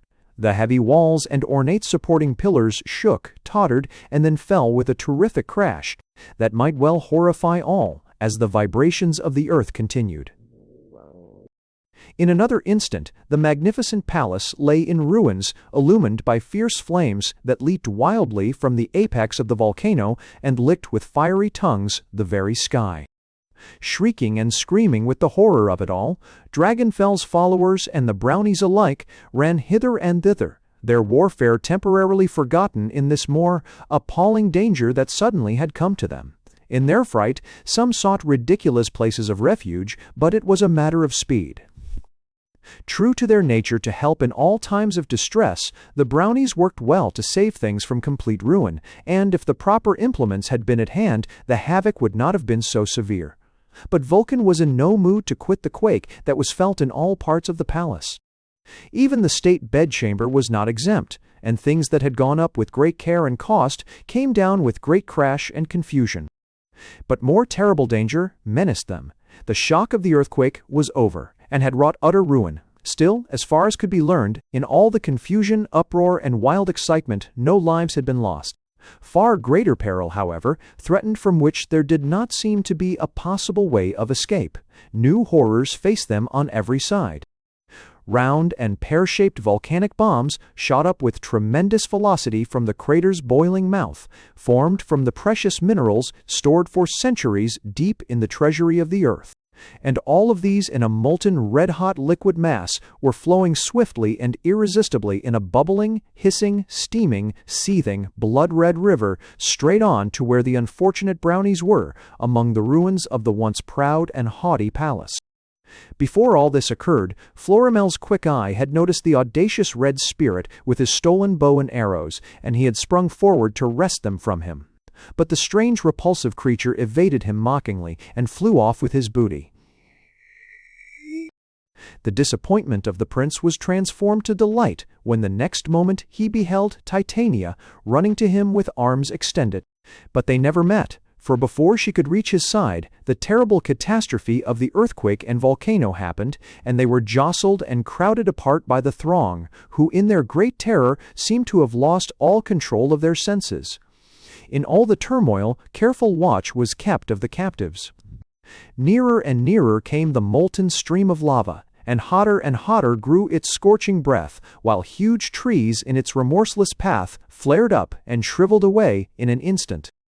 When the stunning shock to his nerves was exhausting itself, King Stanislaus, in a dazed way, began to think, with the full realization that whatever there was to be done had to be accomplished quickly. Suddenly, he recalled the frame building they had passed in going to the palace. If it housed, as he most fervently hoped it did, a complete equipment for fighting fires, it might prove the very means by which the Brownies could grapple with a situation that was becoming more and more intolerable. Promptly, he communicated his plan to various members of the band as he spied them, and the word was passed around from one to the other until all were fully conversant with His Majesty's views. And very soon, all these agile sprites, with King Stanislaus and Prince Florimel in the lead, were racing helter-skelter back to the wooden structure that bore the inscription, Neptune Hook and Ladder Co. They broke in the doors, and soon were prying into every nook and corner of the place. And, while King Stanislaus forthwith seized a fire trumpet that was hanging from a hook on the wall, Brownies were donning with the greatest haste fire helmets that, even with paper stuffed in them, came down over their ears, and putting on rubber boots and coats intended by Dragonfell for his followers, and which proved but sorry fits, for the boots came well up over their waists, and had to be turned back, and the coats trailed after them like the long trains of fashionable ladies' gowns. The energetic monarch was rather disappointed to find upon inspection that the machine, instead of being one of the modern, up-to-date kind, was of a very antiquated type, a brake engine with man-handles that had to be worked by hand to throw a stream of water. But he was greatly relieved to discover that there was an abundant supply of hose, for in providing himself with this, the enchanter evidently had made a nice calculation of the distance from the crater of the volcano to the standpipe connection in the palace, and he had allowed plenty to spare. In stentorian tones, His Majesty shouted out his orders through the fire trumpet, and the Brownies hauled out the engine and hose carriage. Then they all took hold of the long ropes attached to them, and started on a run for Dragonfell's ruined palace that now was little more than a tumbled heap. Brownies perched on the engine, and one kept clanging the bell furiously. Some who ran with the ropes tripped on the trailing tails of their rubber coats, but they never let go and were dragged along by their surer-footed companions. After they had gone some distance, the policeman began shouting in remonstrance, and King Stanislaus ordered a halt to hear what he had to say. "What is it, officer?" asked His Majesty. "We've got to go back," panted the policeman. "First fort or two, only 4 can, forgot to bode on red shirts. Up and the back a place when called als came groden, or action, croting the oppenputation as available that they sleep relate in on a double stated." Though King Stanislaus felt very much chagrined at such neglect, he realized that it was now too late to remedy this most important matter, for every passing moment was precious. So he bellowed through the trumpet instructions to continue, and pulling and straining at the ropes they flew on, with the engine and hose carriage bumping, lurching, and swaying after them. On and on they went, pit-patting at last across the rickety old wooden bridge, but before they could drag the engine across it, one of the planks snapped in two under its weight, and the wheels on one side went down through the opening almost as far as the water below. The engine was firmly stuck, and though the Brownies tugged and strained at the rope, puffing, panting, and exerting all their strength, they could not even so much as budge it. Nearer and nearer came the terrible river of fire, and the volcano seemed to be reaching even greater activity. It looked as though this effort of the Brownies was in vain. Chapter 17. The Brownies Fight the Flames. But once more the indomitable spirit of King Stanislaus manifested itself. Though the fire engine was jammed in between the joists and timbers of the bridge and could not be extracted by pulling the rope, the plucky monarch would not allow himself to be vanquished without a struggle.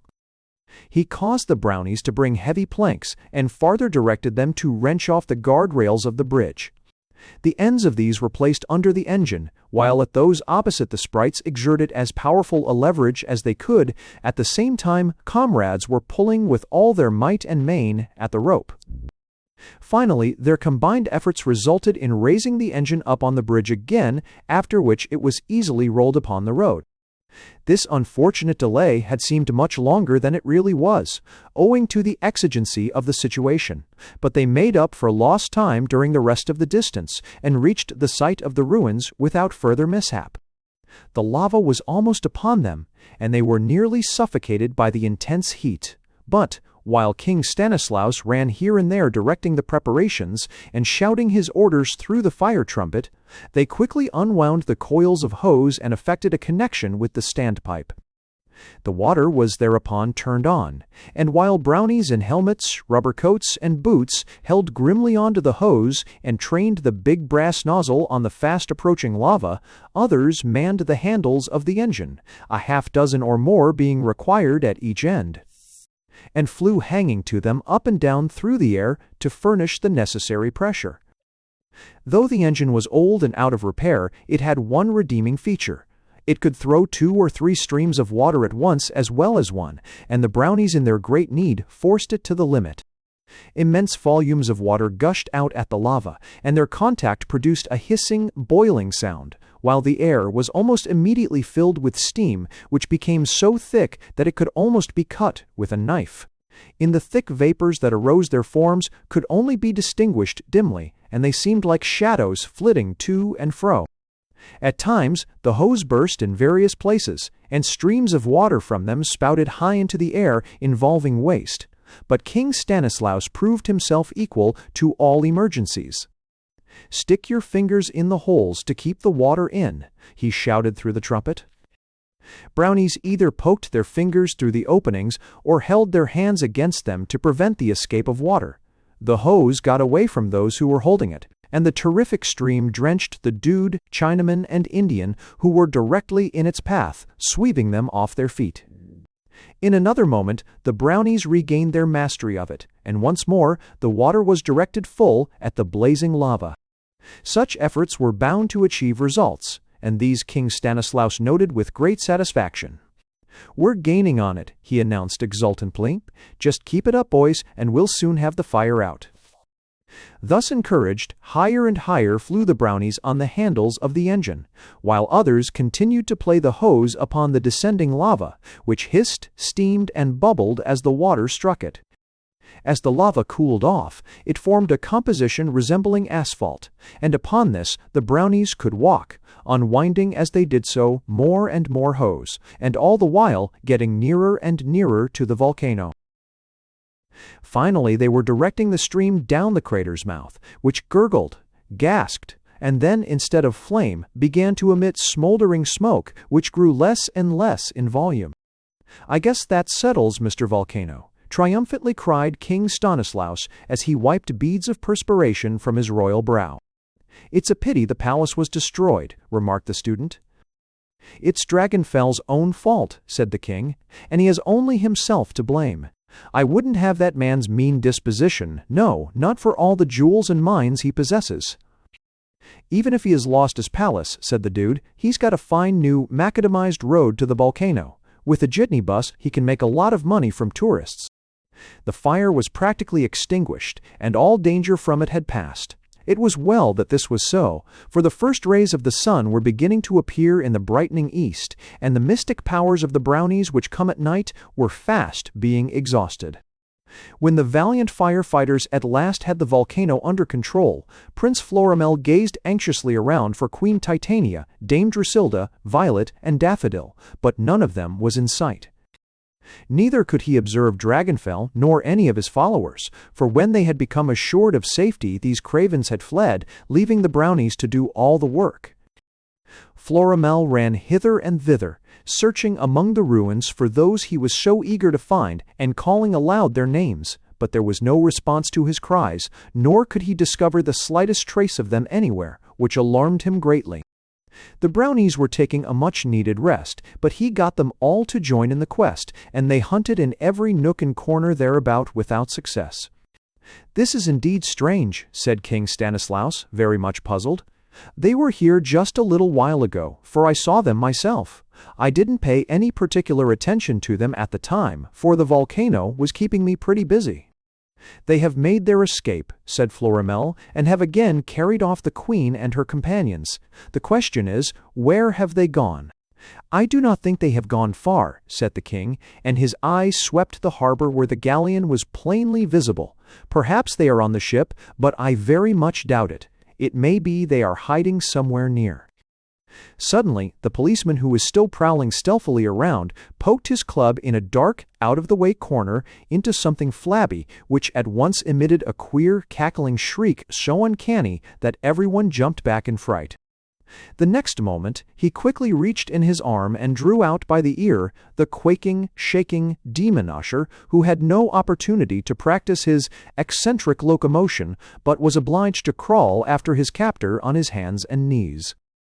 The policeman led him by the ear to King Stanislaus, who eyed him sternly. "Mercy! Have mercy!" shrieked the demon usher, in abject terror, and he shook as though he had the dumb ague, chills and fever, and something else besides. "Oh, kind sir, I will be your slave for life, and obey your slightest wish. Only don't kill or torture me, I beg you." "Tell the truth, or it will be the worse for you," said King Stanislaus. His words in no sense were a threat, for it is always the worse for anyone who does not tell the truth. But they only served to increase the fears of the poor frightened wretch, who shook as if he had added St. Vitus dance to all his other symptoms. "Spare my life," he whined, with his teeth clicking against each other like castanets. "Oh, please, sir, spare my life. Ask me anything you like, and I will answer you." "Yes, and though it is very hard for me to do so, I will speak the truth. Let me be your slave, and fan you, and black your boots." "Where is your master?" "He is gone, and entrized in the state of Kim." "Yes, we know that already. Where has he gone?" The demon usher looked around timidly as though to assure himself that neither Dragonfell nor any of his followers was within hearing, and then said, with an air of great cunning, "If I tell you, will you let me go?" "Yes," said King Stanislaus, "I give you my promise." "Then I will tell you," said the demon usher, "he has flown with his captives to his mine." "His mine?" echoed his majesty. "Have you not heard of it?" asked the demon usher in great surprise. "Why, it is the most wonderful mine in all the world. Every jewel known to a lapidary is there." "Where is it?" "Nearby." "Lead us to it," broke in Florimel eagerly. "Come with me," said the demon usher. "I will show you the secret passageway through which Dragonfell and the rest entered." Florimel made an impatient start to be off, and the Brownies showed their willingness to follow him through all dangers. But King Stanislaus, more careful, raised his hand to call a halt. "Stay," he cautioned. "This may only be a ruse to trap us. How do we know this is the truth?" "It is the truth," averred the demon usher. "Follow me, and I will soon prove it to you." He moved off with his queer half-skip and half-jump, cocking his eye behind at them as if he feared they would try to stop him. But no one made any attempt to do so, and he appeared very much relieved. Close at his heels came Florimel and the Brownies, with King Stanislaus among them, but the monarch looked ill at ease, as though he suspected treachery of some kind. The demon usher led them to a slight rise where there was a rocky formation, and stopped before a boulder so huge that it would have required the strength of many men to move it. Searching with his long, thin fingers for a certain place, he found it at length, and pressed against it as hard as he could. To the surprise of all the rest, the boulder began to slide easily away, disclosing the entrance to a dark subterranean passage. "Follow the passage," cried the demon usher triumphantly, "and it will lead you to Dragonfell and his captives." Florimel and the Brownies at once entered, and King Stanislaus ran after them. "Stop," came his warning. "Before we go any farther, let us first consider." But when they were all inside, it suddenly grew pitch black, as the boulder quickly slid back into its place. From outside, they heard the demon usher give a hoarse cackle of exultation. "Tricked," ejaculated King Stanislaus. "We are caught like rats in a trap." Chapter 18. Evil. The Flight to the Mine. In bringing about the destruction of his palace, Dragonfell's only thought had been the destruction of the Brownies. He had hoped to crush the sprites by means of the falling walls and columns, and when he invoked Vulcan for the assistance he felt sure would be given to him, he was very careful to keep out of harm's way himself. But like many another vindictive, revengeful person, the wicked enchanter overreached himself. He had no idea when he called upon Vulcan to get busy that the latter would make such a good job of it. He fully expected the palace to topple down, for that was what he had asked for. But he did not want the volcano that had been thrown in for good measure. It made things too hot and uncomfortable. He was very much alarmed when he saw the volcano in violent eruption, for he realized that the downpour of lava boded ill for himself as well as for others over whose safety he was not at all concerned. Thinking only of himself, he was on the point of ordering out his volunteer fire department to subdue the flames in the crater when, to his great relief, he noticed that King Stanislaus had taken the matter out of his hands. From his place of safety, Dragonfell watched the operations of the Brownies, and he breathed more freely when he noticed that they were getting the fire well under control, so that the prospect of all danger was fast being removed through their energetic efforts. He realized that after the volcano was subdued, these indomitable little people would devote their attention to him, and in considering what the outcome would be, he grew more and more uncertain. As a matter of fact, he was beginning to fear the mystic power of the Brownies, and he very much doubted if his big followers, with all their boasted strength, were a fit match for these sprites who had not only cunning but courage. He decided that in the clash which was bound to come, it was best not to risk any chance of defeat in a fair, open fight, but by underhanded means to overpower them. Then the diabolical scheme of making the Brownies prisoners and setting them to work in his mine presented itself. If he fled there with his captives, they would undoubtedly follow in pursuit, and once in the mine, they easily could be made helpless. The demon usher at his feet was going through all sorts of contortions of fear, and Dragonfell looked sneeringly down at him. "Stop your shaking and listen to me," he commanded. "We are going to take the captives to the mine." "Let us start at once, kind master," said the demon usher, in a fever of impatience. "If it gets cool here, it will be too hot to hold us." "You will be the only one to stay," said Dragonfell. "Oh, say not so, kind master," cried the demon usher, shaking with even greater violence than before. "If they catch me, they will kill me." "Then it will be good riddance to bad rubbish," was Dragonfell's unfeeling retort. "I said you were to stay, so that settles it. When the Brownies ask you where we've gone, you're to tell them to the mine. They'll probably make you lead them to it. When they do, take them to the secret entrance, and after they are enclosed the boulder on them. Do you understand me?" "Yes, I grasp you perfectly," said the demon usher, "but oh, kind master, I have a weak heart, and at times it fails me. Would it not be better to entrust a delicate matter like this to Snout Pimple?" "After they are imprisoned," went on Dragonfell, unheeding the suggestion, "you can come around by the main entrance and let me know." Just as soon as he was fully convinced that all danger was over, the enchanter passed the word around among his followers to decamp, and this was effected so insidiously that the Brownies did not notice it.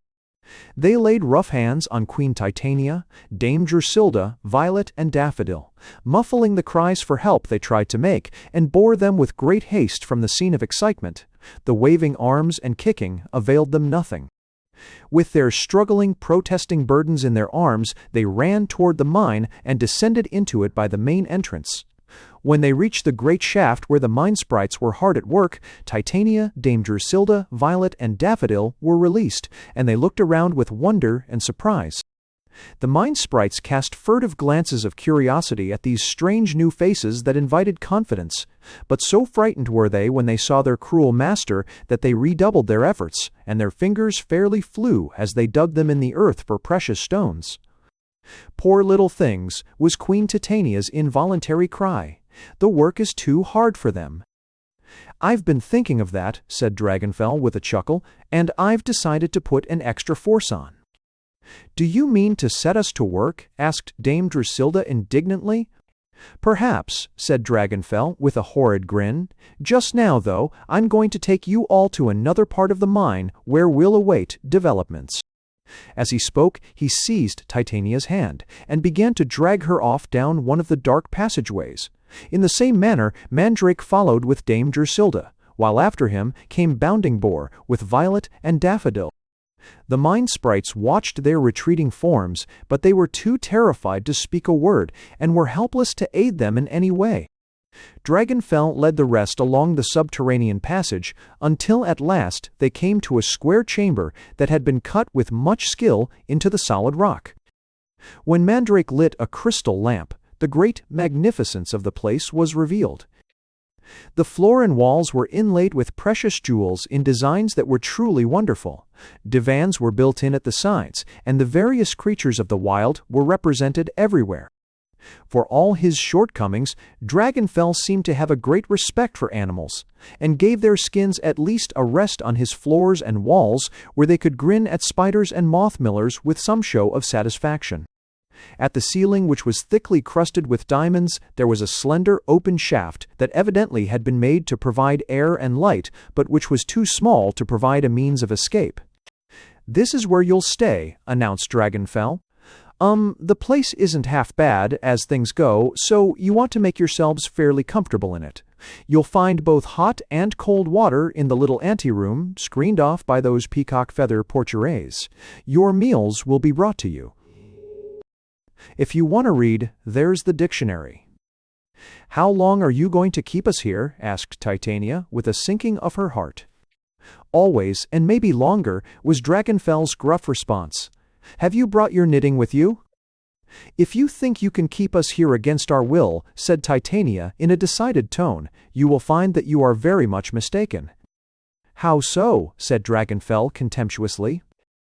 "It won't be long before the Brownies are here." "That's what I fully expect," said the enchanter, with a knowing wink, "and after they come there'll be something doing, believe me." He laid great emphasis upon the last two words, and in spite of all her confidence in Florimel and the Brownies, Titania was filled with great uneasiness. But she knew that further words would be wasted on him, so she said nothing more. With Dame Drusilla, Violet, and Daffodil, she retired to a corner of the room, as far removed from him as possible, where they discussed among themselves in whispers this new phase of the disagreeable situation. They hoped that Dragonfell and the rest would go, but still they lingered, and the enchanter at times looked up at the narrow opening cut into the ceiling. Finally, he gave expression to a grunt of satisfaction as something he had been watching for met his gaze, and they noticed with him that a golden flood of sunshine was pouring through the opening. "Day at last," he cried, and, almost with his words, the demon usher made his appearance with a hop, skip, and jump, while at his back stood a half-starved-looking demon whose hair had not been cut for a long time and who had a distinctly artistic appearance. "Master, kind master," the demon usher joyously cackled, "I bear good news. The little commission you entrusted me with, I executed to the best of my ability. Oh, master, you should have seen how brave I was. I was with them single-handed, yet I was more than a match for them all. I had the whole band in terrible fear of me." "Stop throwing bouquets at yourself," ordered Dragonfell. "Tell me where they are." "It's all easy now," went on the demon usher. "The dangerous part has been done by me. I've got them so cowed that now they'll eat out of your hand. I captured them all by myself and drove them into the south lode, where they wait to do your bidding." "Will you permit me a word, kind master?" then spoke up the half-starved-looking demon as he unrolled a large sheet of paper. He doesn't deserve a medal or even honorable mention. I took a rough sketch of him when he had the brownies at his mercy, and here it is." Dragonfell stared at the effort in astonishment. "You have missed your calling," he remarked. "We should be in the Academy of Design." Titania had listened with fast-increasing alarm, and now with Dame Drusilda, Violet, and Daffodil she advanced quickly toward him. "Of whom is this creature speaking?" she asked, in evident distress. "Of the brownies?" The demon usher uttered his disagreeable cackle as Dragonfell exultingly responded. "Yes, the brownies. They are prisoners like yourselves. Their nights of adventure are over, and they'll never more delight in harmless pranks and helpful deeds. Those who seek their aid will henceforth look for them in vain. They are doomed to slave in this mine for the rest of their lives." Then Grouthead came up running, and he cried in great excitement, "Master, kind master, we have captured all the brownies, and they are helpless. What shall we do with them?" "Set them to work at once," spoke Dragonfell. "I will go back with you to gloat over them." He started immediately, and Titania and her companions attempted to follow, but Mandrake barred the way and held them back. Chapter 19. The Mission of the Dove. After the huge boulder had shut in the unsuspecting brownies, their only alternative was to follow the winding passageway of the mine wherever it might take them. They could not remain where they were to perish miserably of hunger and thirst, so they crept cautiously along in the dark with the faint hope that in some way they might gain the open. Nearly all of Dragonfell's followers were there waiting to receive them, for the demon usher, after imprisoning them, had descended by the main entrance and gleefully imparted the news, claiming high honors. Sheepishly, the brownies slunk in, with the dude's white handkerchief fluttering at the end of his cane in token of the band's complete surrender, for King Stanislaus knew how useless it would be to offer any resistance. They were all huddled together in a body, and a sorry, crestfallen lot they were. Never before had such great misfortune overtaken them. At times the student brownie would discourse on liberty, justice, or good fellowship, and find appreciative listeners, and he lifted up their hearts by assuring them that history repeats itself, and that they would yet enjoy the freedom of the comets and wandering stars. While others of Dragonfell's followers guarded the brownies so that they could not escape, and brandished sharp-pointed spikes, battle-axes, bludgeons, and other formidable-looking weapons significantly, Grouthead ran in hot haste to inform his master. Soon the wicked enchanter made his appearance, and his rubicund face showed high elation. "Put 'em all to work," he shouted. "Don't let 'em stand here idle." "What do you want me to do?" asked King Stanislaus meekly. "Here, stop your talking and get busy," cried Snout Pimple, thrusting in the king's hand a pick. "I haven't any choice," said his majesty, "so I'll have to take my pick."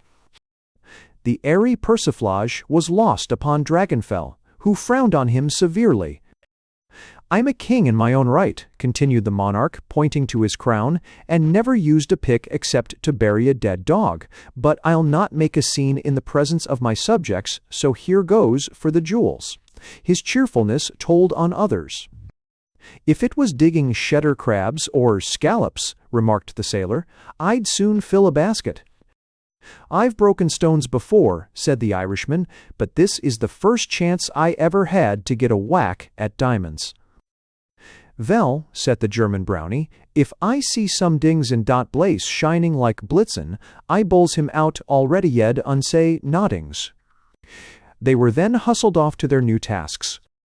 With the mine sprites and brownies, the king started to dig away, and he tried not to shirk, but to do his stint with the rest of them. The sight of royalty reduced to hard labor affected all his subjects greatly, though they had little opportunity for sympathy, so severely did their taskmasters press them. The heaps of precious stones piled up higher and higher, and their eyes fairly blinked at the sight of them. "I never saw so many jewels before in all my life," declared his majesty, wincing as he felt a sudden crick in his back. "Whenever I look at them, I feel just as though I were going to break out with carbuncles." "I wonder when they'll bring us something to eat," said Florimel, who was beginning to grow hungry. He was very much relieved when some time later Bounding Boar appeared with a cauldron of lukewarm soup, which was served in skimpy little plates. "Here, take mine back," complained King Stanislaus. "Look what's in it. Just imagine what would have happened to me if I had swallowed it." As he spoke, he held up a pin which he had found in his soup. "It wouldn't have hurt you, Your Majesty," said the policeman.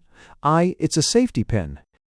Now and then some adventurous brownies would discover a new dark passage, and, with the hope that it might lead to liberty, the more progressive would get their heads together and plan a break for freedom. For a time, it looked as though one of these attempts would be crowned with success, and liberty itself seemed to beckon in the offing. But, just as promising enterprises in our own uncertain careers often end in disappointment, so would each noble effort only result in a punishment of heavier burdens and shorter rations. Mandrake, with a tray of food, went down one of the dark passages, and soon returned empty-handed. This Florimel noted, and he said to King Stanislaus, "I'll bolt you and ever." "Your Majesty, Titania and her companions must be over there. I am going to try to find them." He took from the sailor, who had charge of it, Euphrosyne's dove, and, opening the bosom of his jacket, let it cuddle close against his breast, with just its head now and then showing.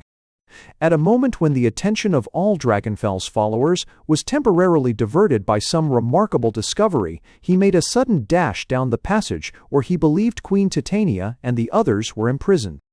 His companions grouped themselves together to screen his fleeing form as best they could, and he succeeded in getting away without detection. Florimel ran along the passage, and his supernatural vision guided him. So when he came to a gem-crusted door, he was able to see stretched before it a form that he at once recognized as the Red Spirit.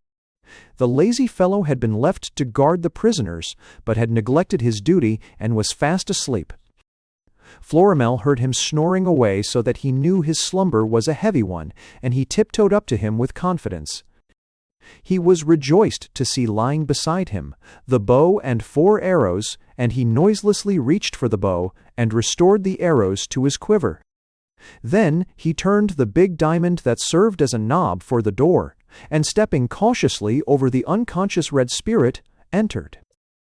Titania, Dame Drusilda, Violet, and Daffodil were seated upon one of the divans, and they sprang up joyously when they saw him. "Florimel," cried Titania, and ran toward him. "Shh," he warned, and closed the door softly after him.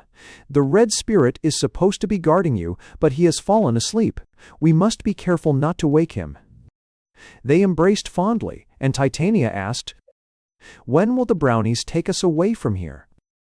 Florimel shook his head despondently as he answered, "I am sorry to say that we are all prisoners like yourselves. See, Titania, I have brought you this. I thought perhaps that it might help us." He took the little cooing creature from the bosom of his jacket and stroked its soft sides. "Euphrosyne's dove," exclaimed Titania. "There is a shaft above through which it can escape. Let us send it with a message to her." Upon a scrap of paper she hastily wrote the words, "Euphrosyne, fair goddess of mirth, 1. Dragonfell, the wicked enchanter, holds us captive in his country. Help us, we beseech you, before it is too late. Queen Titania." While she wrote, Florimel noticed with some uneasiness that water was trickling down the walls, and that in some places on the floor pools had already formed. "Tie the note to the dove's neck," he said. "Let us dispatch it immediately." They did so, and he flung the little creature upward toward the shaft. Its talons clutched aside precariously while it fluttered its wings to sustain itself in the frail, uncertain hold it had. "Poor little thing," said Titania, when she noticed that it was in great danger of falling. "It cannot help us." "Look," cried the excited Violet, "it is making for the opening." To the relief of all its watchers, the bird crept through the shaft and disappeared. "Good luck go with it," was Dame Drusilda's fervent ejaculation. "Oh, Titania, Titania," said Florimel, "it may be our happiness depends upon that bird." Then almost immediately afterward, to their utter horror and consternation, water, in immense volumes, began to pour down through the shaft, until blinded and drenched as they suddenly became, It seemed to them as if all the floodgates of the earth had been opened. "Quick!" shouted Florimel. "We must get out of here." He flung open the door, fearing that the red spirit was still outside, but the terrified clamor of voices that rose from all sides had caused him to desert his post. The water, which in an incredibly short time had risen nearly to their waists, began racing down the passage, but still it did not appear to recede. "Let us go at once," urged Florimel, "for if we stay here we shall be lost." He gathered up the trembling Titania in his arms, and with his burden staggered through the water toward the door, while Dame Drusilda, Violet, and Daffodil followed close upon his heels. Down the passage, that had now become a violent raceway of raging, foaming water, they all fled, for Florimel realized that their only chance of escape, small as it might be, was to join those who were familiar with the entrances to the mine. But as they got closer to the main shaft, the confusion and uproar grew wilder, and with a sickening feeling he became aware that those whose help he had hoped for were quite as powerless as he. Ear-splitting shrieks of horror made a very pandemonium of awful sound, and over all was heard the despairing cry of Groathead, "The mine is flooded, and the force pumps can't save us. We shall all be drowned." Chapter 20. Disaster to Dragonfell. Dragonfell's mine was flooded, and as the water kept pouring in from all sides, there was no escape for the unfortunates who were in its chambers. The passage, which was mainly used in a descent to the mine, had become a raging river, impossible to withstand, so deep was it, and with a current so strong. The way by which the Brownies had entered the mine was blocked by the giant boulder, which could only be removed by the pressure of a secret spring from the outside. The boulder had brought captivity to the band, and now it threatened even direr results, for those several tons of stone stubbornly barred the way to safety. It was evident that the violent disturbances deep down in the earth, which had caused the earthquake and volcano, were likewise responsible for the flood. The water came in streams from the entrances, cracks, and fissures until the main shaft was transformed into a lake that constantly grew deeper, and through this, with shrieks and screams, all plunged, fleeing hither and thither, but with no definite point in their dazed minds. Dragonfell and his followers in particular lost their heads, and their fear and cowardice were indeed pitiable. All their bravado had deserted them, and from the blustering bullies they had been, they became sorry, trembling wretches, vainly beseeching help, and voicing the terror at their hearts in wild, unearthly cries. But, though the Brownies were alarmed like all the rest, they still retained their presence of mind, and under the cool-headed direction of King Stanislaus, they at once set about to do certain things, with the hope that a way would afterward be found to get them out of all danger. Helping hands were busy. Prince Florimel assisted Titania, Dame Drusilda, Violet, and Daffodil to a ledge that was still out of the reach of the advancing waters, charging them most earnestly to remain there, after which he ran back and added his efforts to those of his companions. The little mine sprites were most in need of aid, and to them the Brownies devoted the work of rescue. They were all in great peril of drowning, and though it seemed that such a fate could only be delayed for a time, they started to remove the poor, frightened creatures to places as far beyond the rapidly encroaching waters as possible.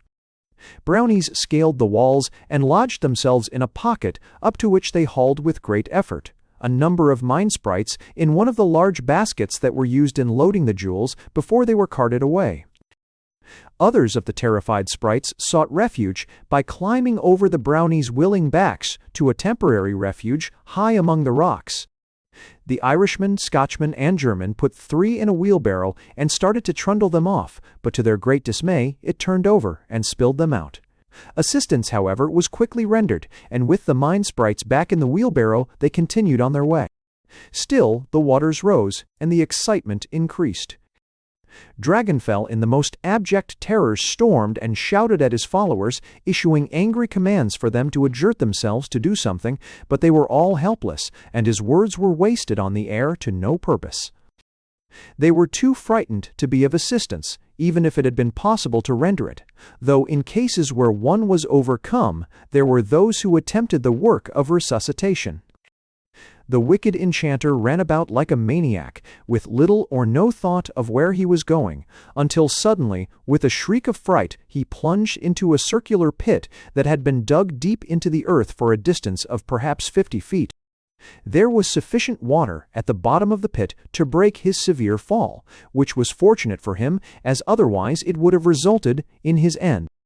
He was stunned and dazed, but in nowise injured beyond some bruises, and he frantically reached up and clutched a jagged point of rock by which he pulled himself out of the water that was nearly to his neck and promising him more.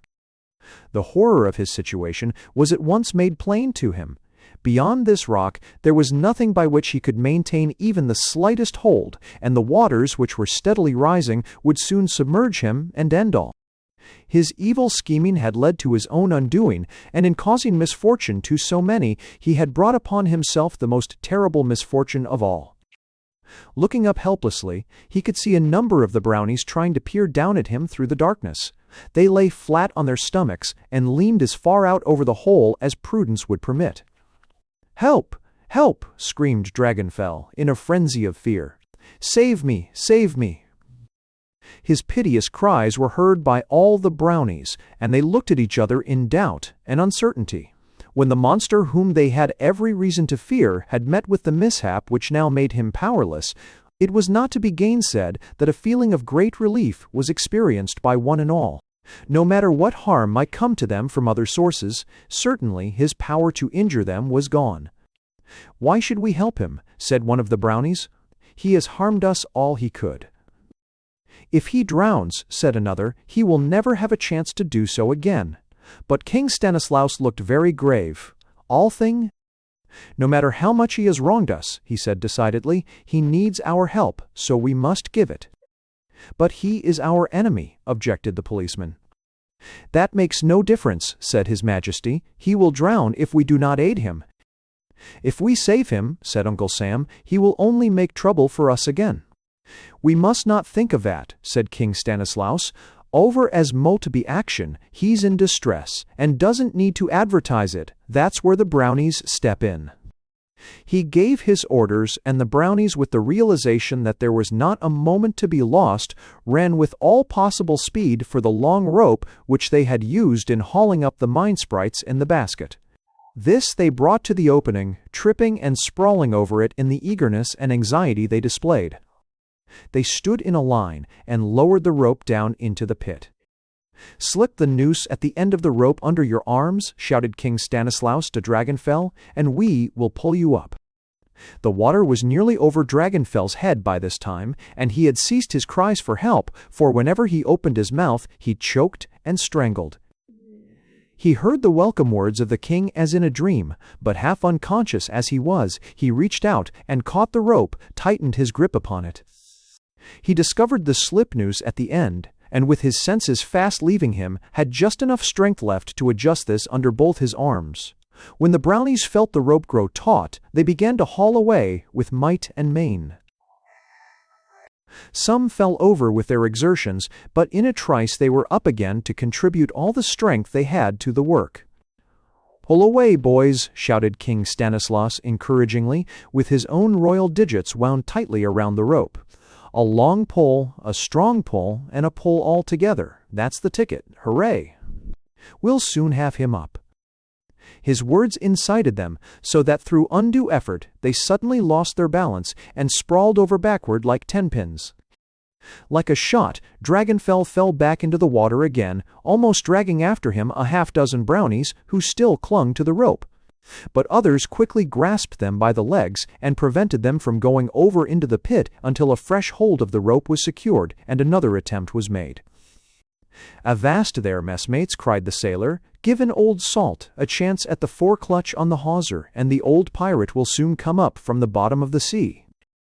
This time the Brownies were successful, and they pulled Dragonfell to the brink and rolled him over to a place of temporary safety. Water poured from his drenched form, and with a groan he relapsed into unconsciousness. The Brownies looked first at him and then at each other. Though no one said a word, all had the same thought. Soon Dragonfell would revive, and then what would happen? They had saved their foe, but to what purpose? If by any chance they should escape the present dreadful danger they were in, they would still be in the wicked enchanter's power. How would he use it? Chapter 21. And they lived happily ever after. Dragonfell had been rescued by the Brownies at a crucial time when perhaps they might have been justified in trying to save themselves instead. The water kept on swiftly rising, and it forced them out of the positions they occupied to ledges and pockets higher up on the rocks. To these all were forced to retreat, and the still senseless enchanter was carried after them by some of his cowardly, frightened followers who would have left him behind if it had not been for the stern command of King Stanislaus. Still higher and higher rose the water till they were again threatened in their new places of refuge, and it soon became evident that something had to be done, and that quickly. There was but one passageway through which the water was not pouring like that of a swift mill race, and this was the one in which the Brownies had been trapped. As the water ascended, they were forced into it, and they continued on through it, well knowing from bitter experience that the huge boulder effectually blocked the exit, and would hold them powerless until finally they were submerged by the relentless flood. But still they went on, hoping against hope, until they came to the boulder. It was still in place, and though they exerted all their strength in trying to remove it, they could not budge it to even the extent of a millionth of an inch. Brownies used sticks as levers, and the demons employed brute force, but all their efforts proved in vain.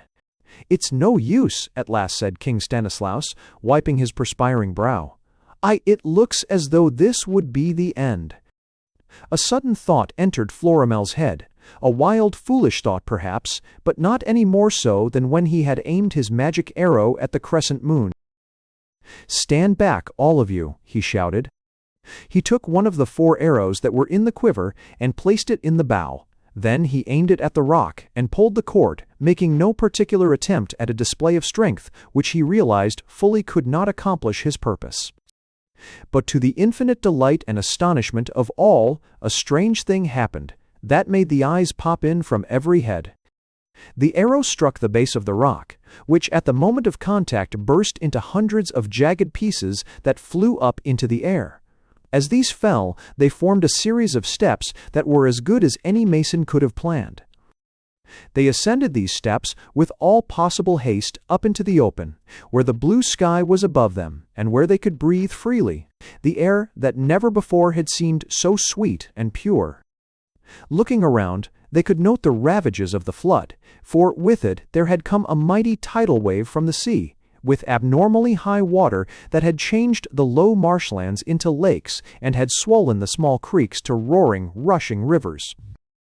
Just then, a vivacious little mine sprite found an opportunity to whisper to the policeman, "This is Leap Year Officer, and, to speak freely, I loved you at first sight." "Well," said the policeman with his usual composure, "to speak even more freely, your love at second sight is not returned."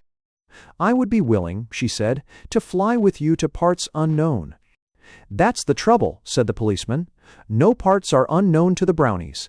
The world was our oyster, and we've opened it. We're just as well known in Timbuktu as Tarrytown." There was an angry swell that caused Dragonfell's galleon to toss violently up and down, but it still held secure to its anchor, and formed a picture inviting to a sailor's eye. The enchanter was laid upon the greensward by those who bore him, and he stirred uneasily while his hand sought his forehead. Then he opened his eyes and unsteadily tried to get on his feet, in which effort others sprang to his assistance. "Where am I?" he asked. As dazed and puzzled he looked around. "What has happened?" His gaze took in the Brownies, and, in spite of all they had just done for him, it was not a reassuring one. But somehow they feared him no longer, for they felt that no matter what further villainy he might attempt, they were more than a match for him. But before someone could answer, Dragonfell Euphrosyne, the goddess of mirth, suddenly appeared in their midst, though no one could tell just how or from whence she came. "Meddlesome spirit that you are," she said sternly, addressing her words to the crestfallen enchanter, "you can no longer trouble the Brownies. Your commission to do evil has expired." "How so?" he demanded. "I made application for a renewal." Yes, she said, but through an error in the date you were too late. Too late? He repeated blankly. Yes, by 13 seconds, she announced triumphantly, and Beelzebub refuses to renew the policy. Great Scott! Ejaculated Dragonfell with much chagrin. This comes of trying to run business without an almanac. Henceforth you will be compelled to be good, said Euphrosyne. Yes, said Dragonfell in a rather shamefaced manner. It may come rather hard at first, but I suppose I will get used to it in time. As a matter of fact, I'm growing rather tired of being bad. There's nothing to it, after all. The only thing one gets from being bad is a lack of respect in the community. I see you're somewhat repentant, said Euphrosyne encouragingly. It's a little late, of course, but still, it's better late than never. You understand, don't you, that after this, you're to let the Brownies alone? I should say, I will let them alone, coincided Dragonfell heartily. The Brownies are too much for me. They have beaten me at every point. Even if I were disposed to do them further mischief, I am placed in a rather delicate situation. I owe my life to the Brownies. There is one thing on which I insist, spoke up King Stanislaus. You must do something for these poor mine sprites.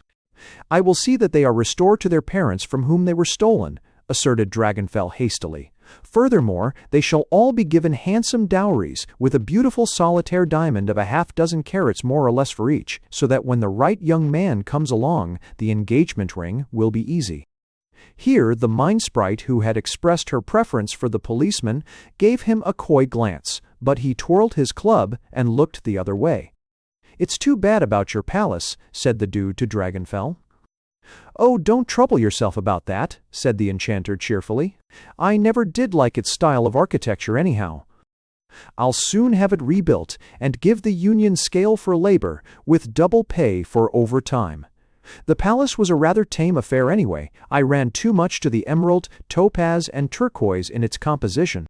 I'll make more use of the sapphire, the ruby, and cornelian in the makeup of the new structure, and those columns, I always felt a little weak over them, as they were only imitation chalcedony. The real thing goes in the next one, if I have to import it from Palestine. The glances the Brownies exchanged showed they felt that they had struck a master in his line. It is said that some of the Brownies, to this day, annually celebrate their deliverance from the mine, and the reformation of Dragonfell by proudly parading half the night, bearing the implements they had to use while in captivity. So delighted was King Stanislaus over the general outcome that his blithe spirits found expression in a jolly song that was a great favorite of his, and the Brownies all joined in the chorus. The words follow. I'm ruler of the Brownie band. King Stanislaus. I'm ruler of the Brownie band, most favored of personages. I sway my scepter o'er a land not found upon history's pages. I take my nightly promenade, by anarchists unmolested. On me no bomb or hand grenade has ever by them been tested. If you could only see me dine, you'd find me extremely placid. I never fear a dish of mine is seasoned with prussic acid. Brownies. Oh, you're all right. King Stanislaus. I didn't catch it quite. Repeat it, please. I didn't understand. Brownies. Why, you. You're all right. You're all right. King Stanislaus. And so is the Brownie band. King Stanislaus. I need no saber, lance, or spear to guard me whene'er I slumber. My people kneel, but not through fear. Love governs the entire number. My slightest wish they all obey. I never use any axes. I always let them have their way. They don't have to pay high taxes. No undertaker need apply. I'm not for embalmment crazy. My subjects cry as I pass by. The Brownie king is a daisy. Brownies. Oh, you're all right, etc. The refrain was so rollicking and infectious that when it was repeated, Dragonfell and his followers could not keep from joining in with the Brownies, and they lustily roared out the words with a right good will. The delayed wedding of Prince Florimel and Queen Titania was celebrated very soon after in the fairy palace with all the joy and happiness that can come to such a momentous occasion. Brownies and fairies vied with each other in having a good time, and the walls rang with their innocent merrymaking. Everyone said that King Stanislaus was the life of the party. Dragonfell and his followers participated in the festivities, this time unfeared, and to the strains of a Brownie orchestra they mingled with others in the dance. Dragonfell even tried to do the foxtrot with Dame Drusilda, which greatly delighted Uversine, who was among those present. In place of the useless, cumbersome presents he had first brought, the enchanter gave the bride the more appropriate and useful gift of a dozen bushels of precious stones. So in this wonderful country, King Florimel and his beautiful queen are still living and ruling wisely, and, to make their happiness complete, there are little children round them. To these, King Florimel will leave the heritage of the magic bow and arrows, for life has glided smoothly on, and the time has never been so grave or distressing as to necessitate their use. But should that time ever come, the king has full confidence in his ex-fairy godmother's gift. To the palace the Brownies come frequently, and it is needless to say that they are welcome, just as they are welcome everywhere. But they cannot be there as often as King Florimel would like them to be, because their kindly spirit takes them over the whole world to promote peace, good humor, and goodwill to all humankind. Thanks for listening to The Brownies and Prince Florimel by Palmer Cox.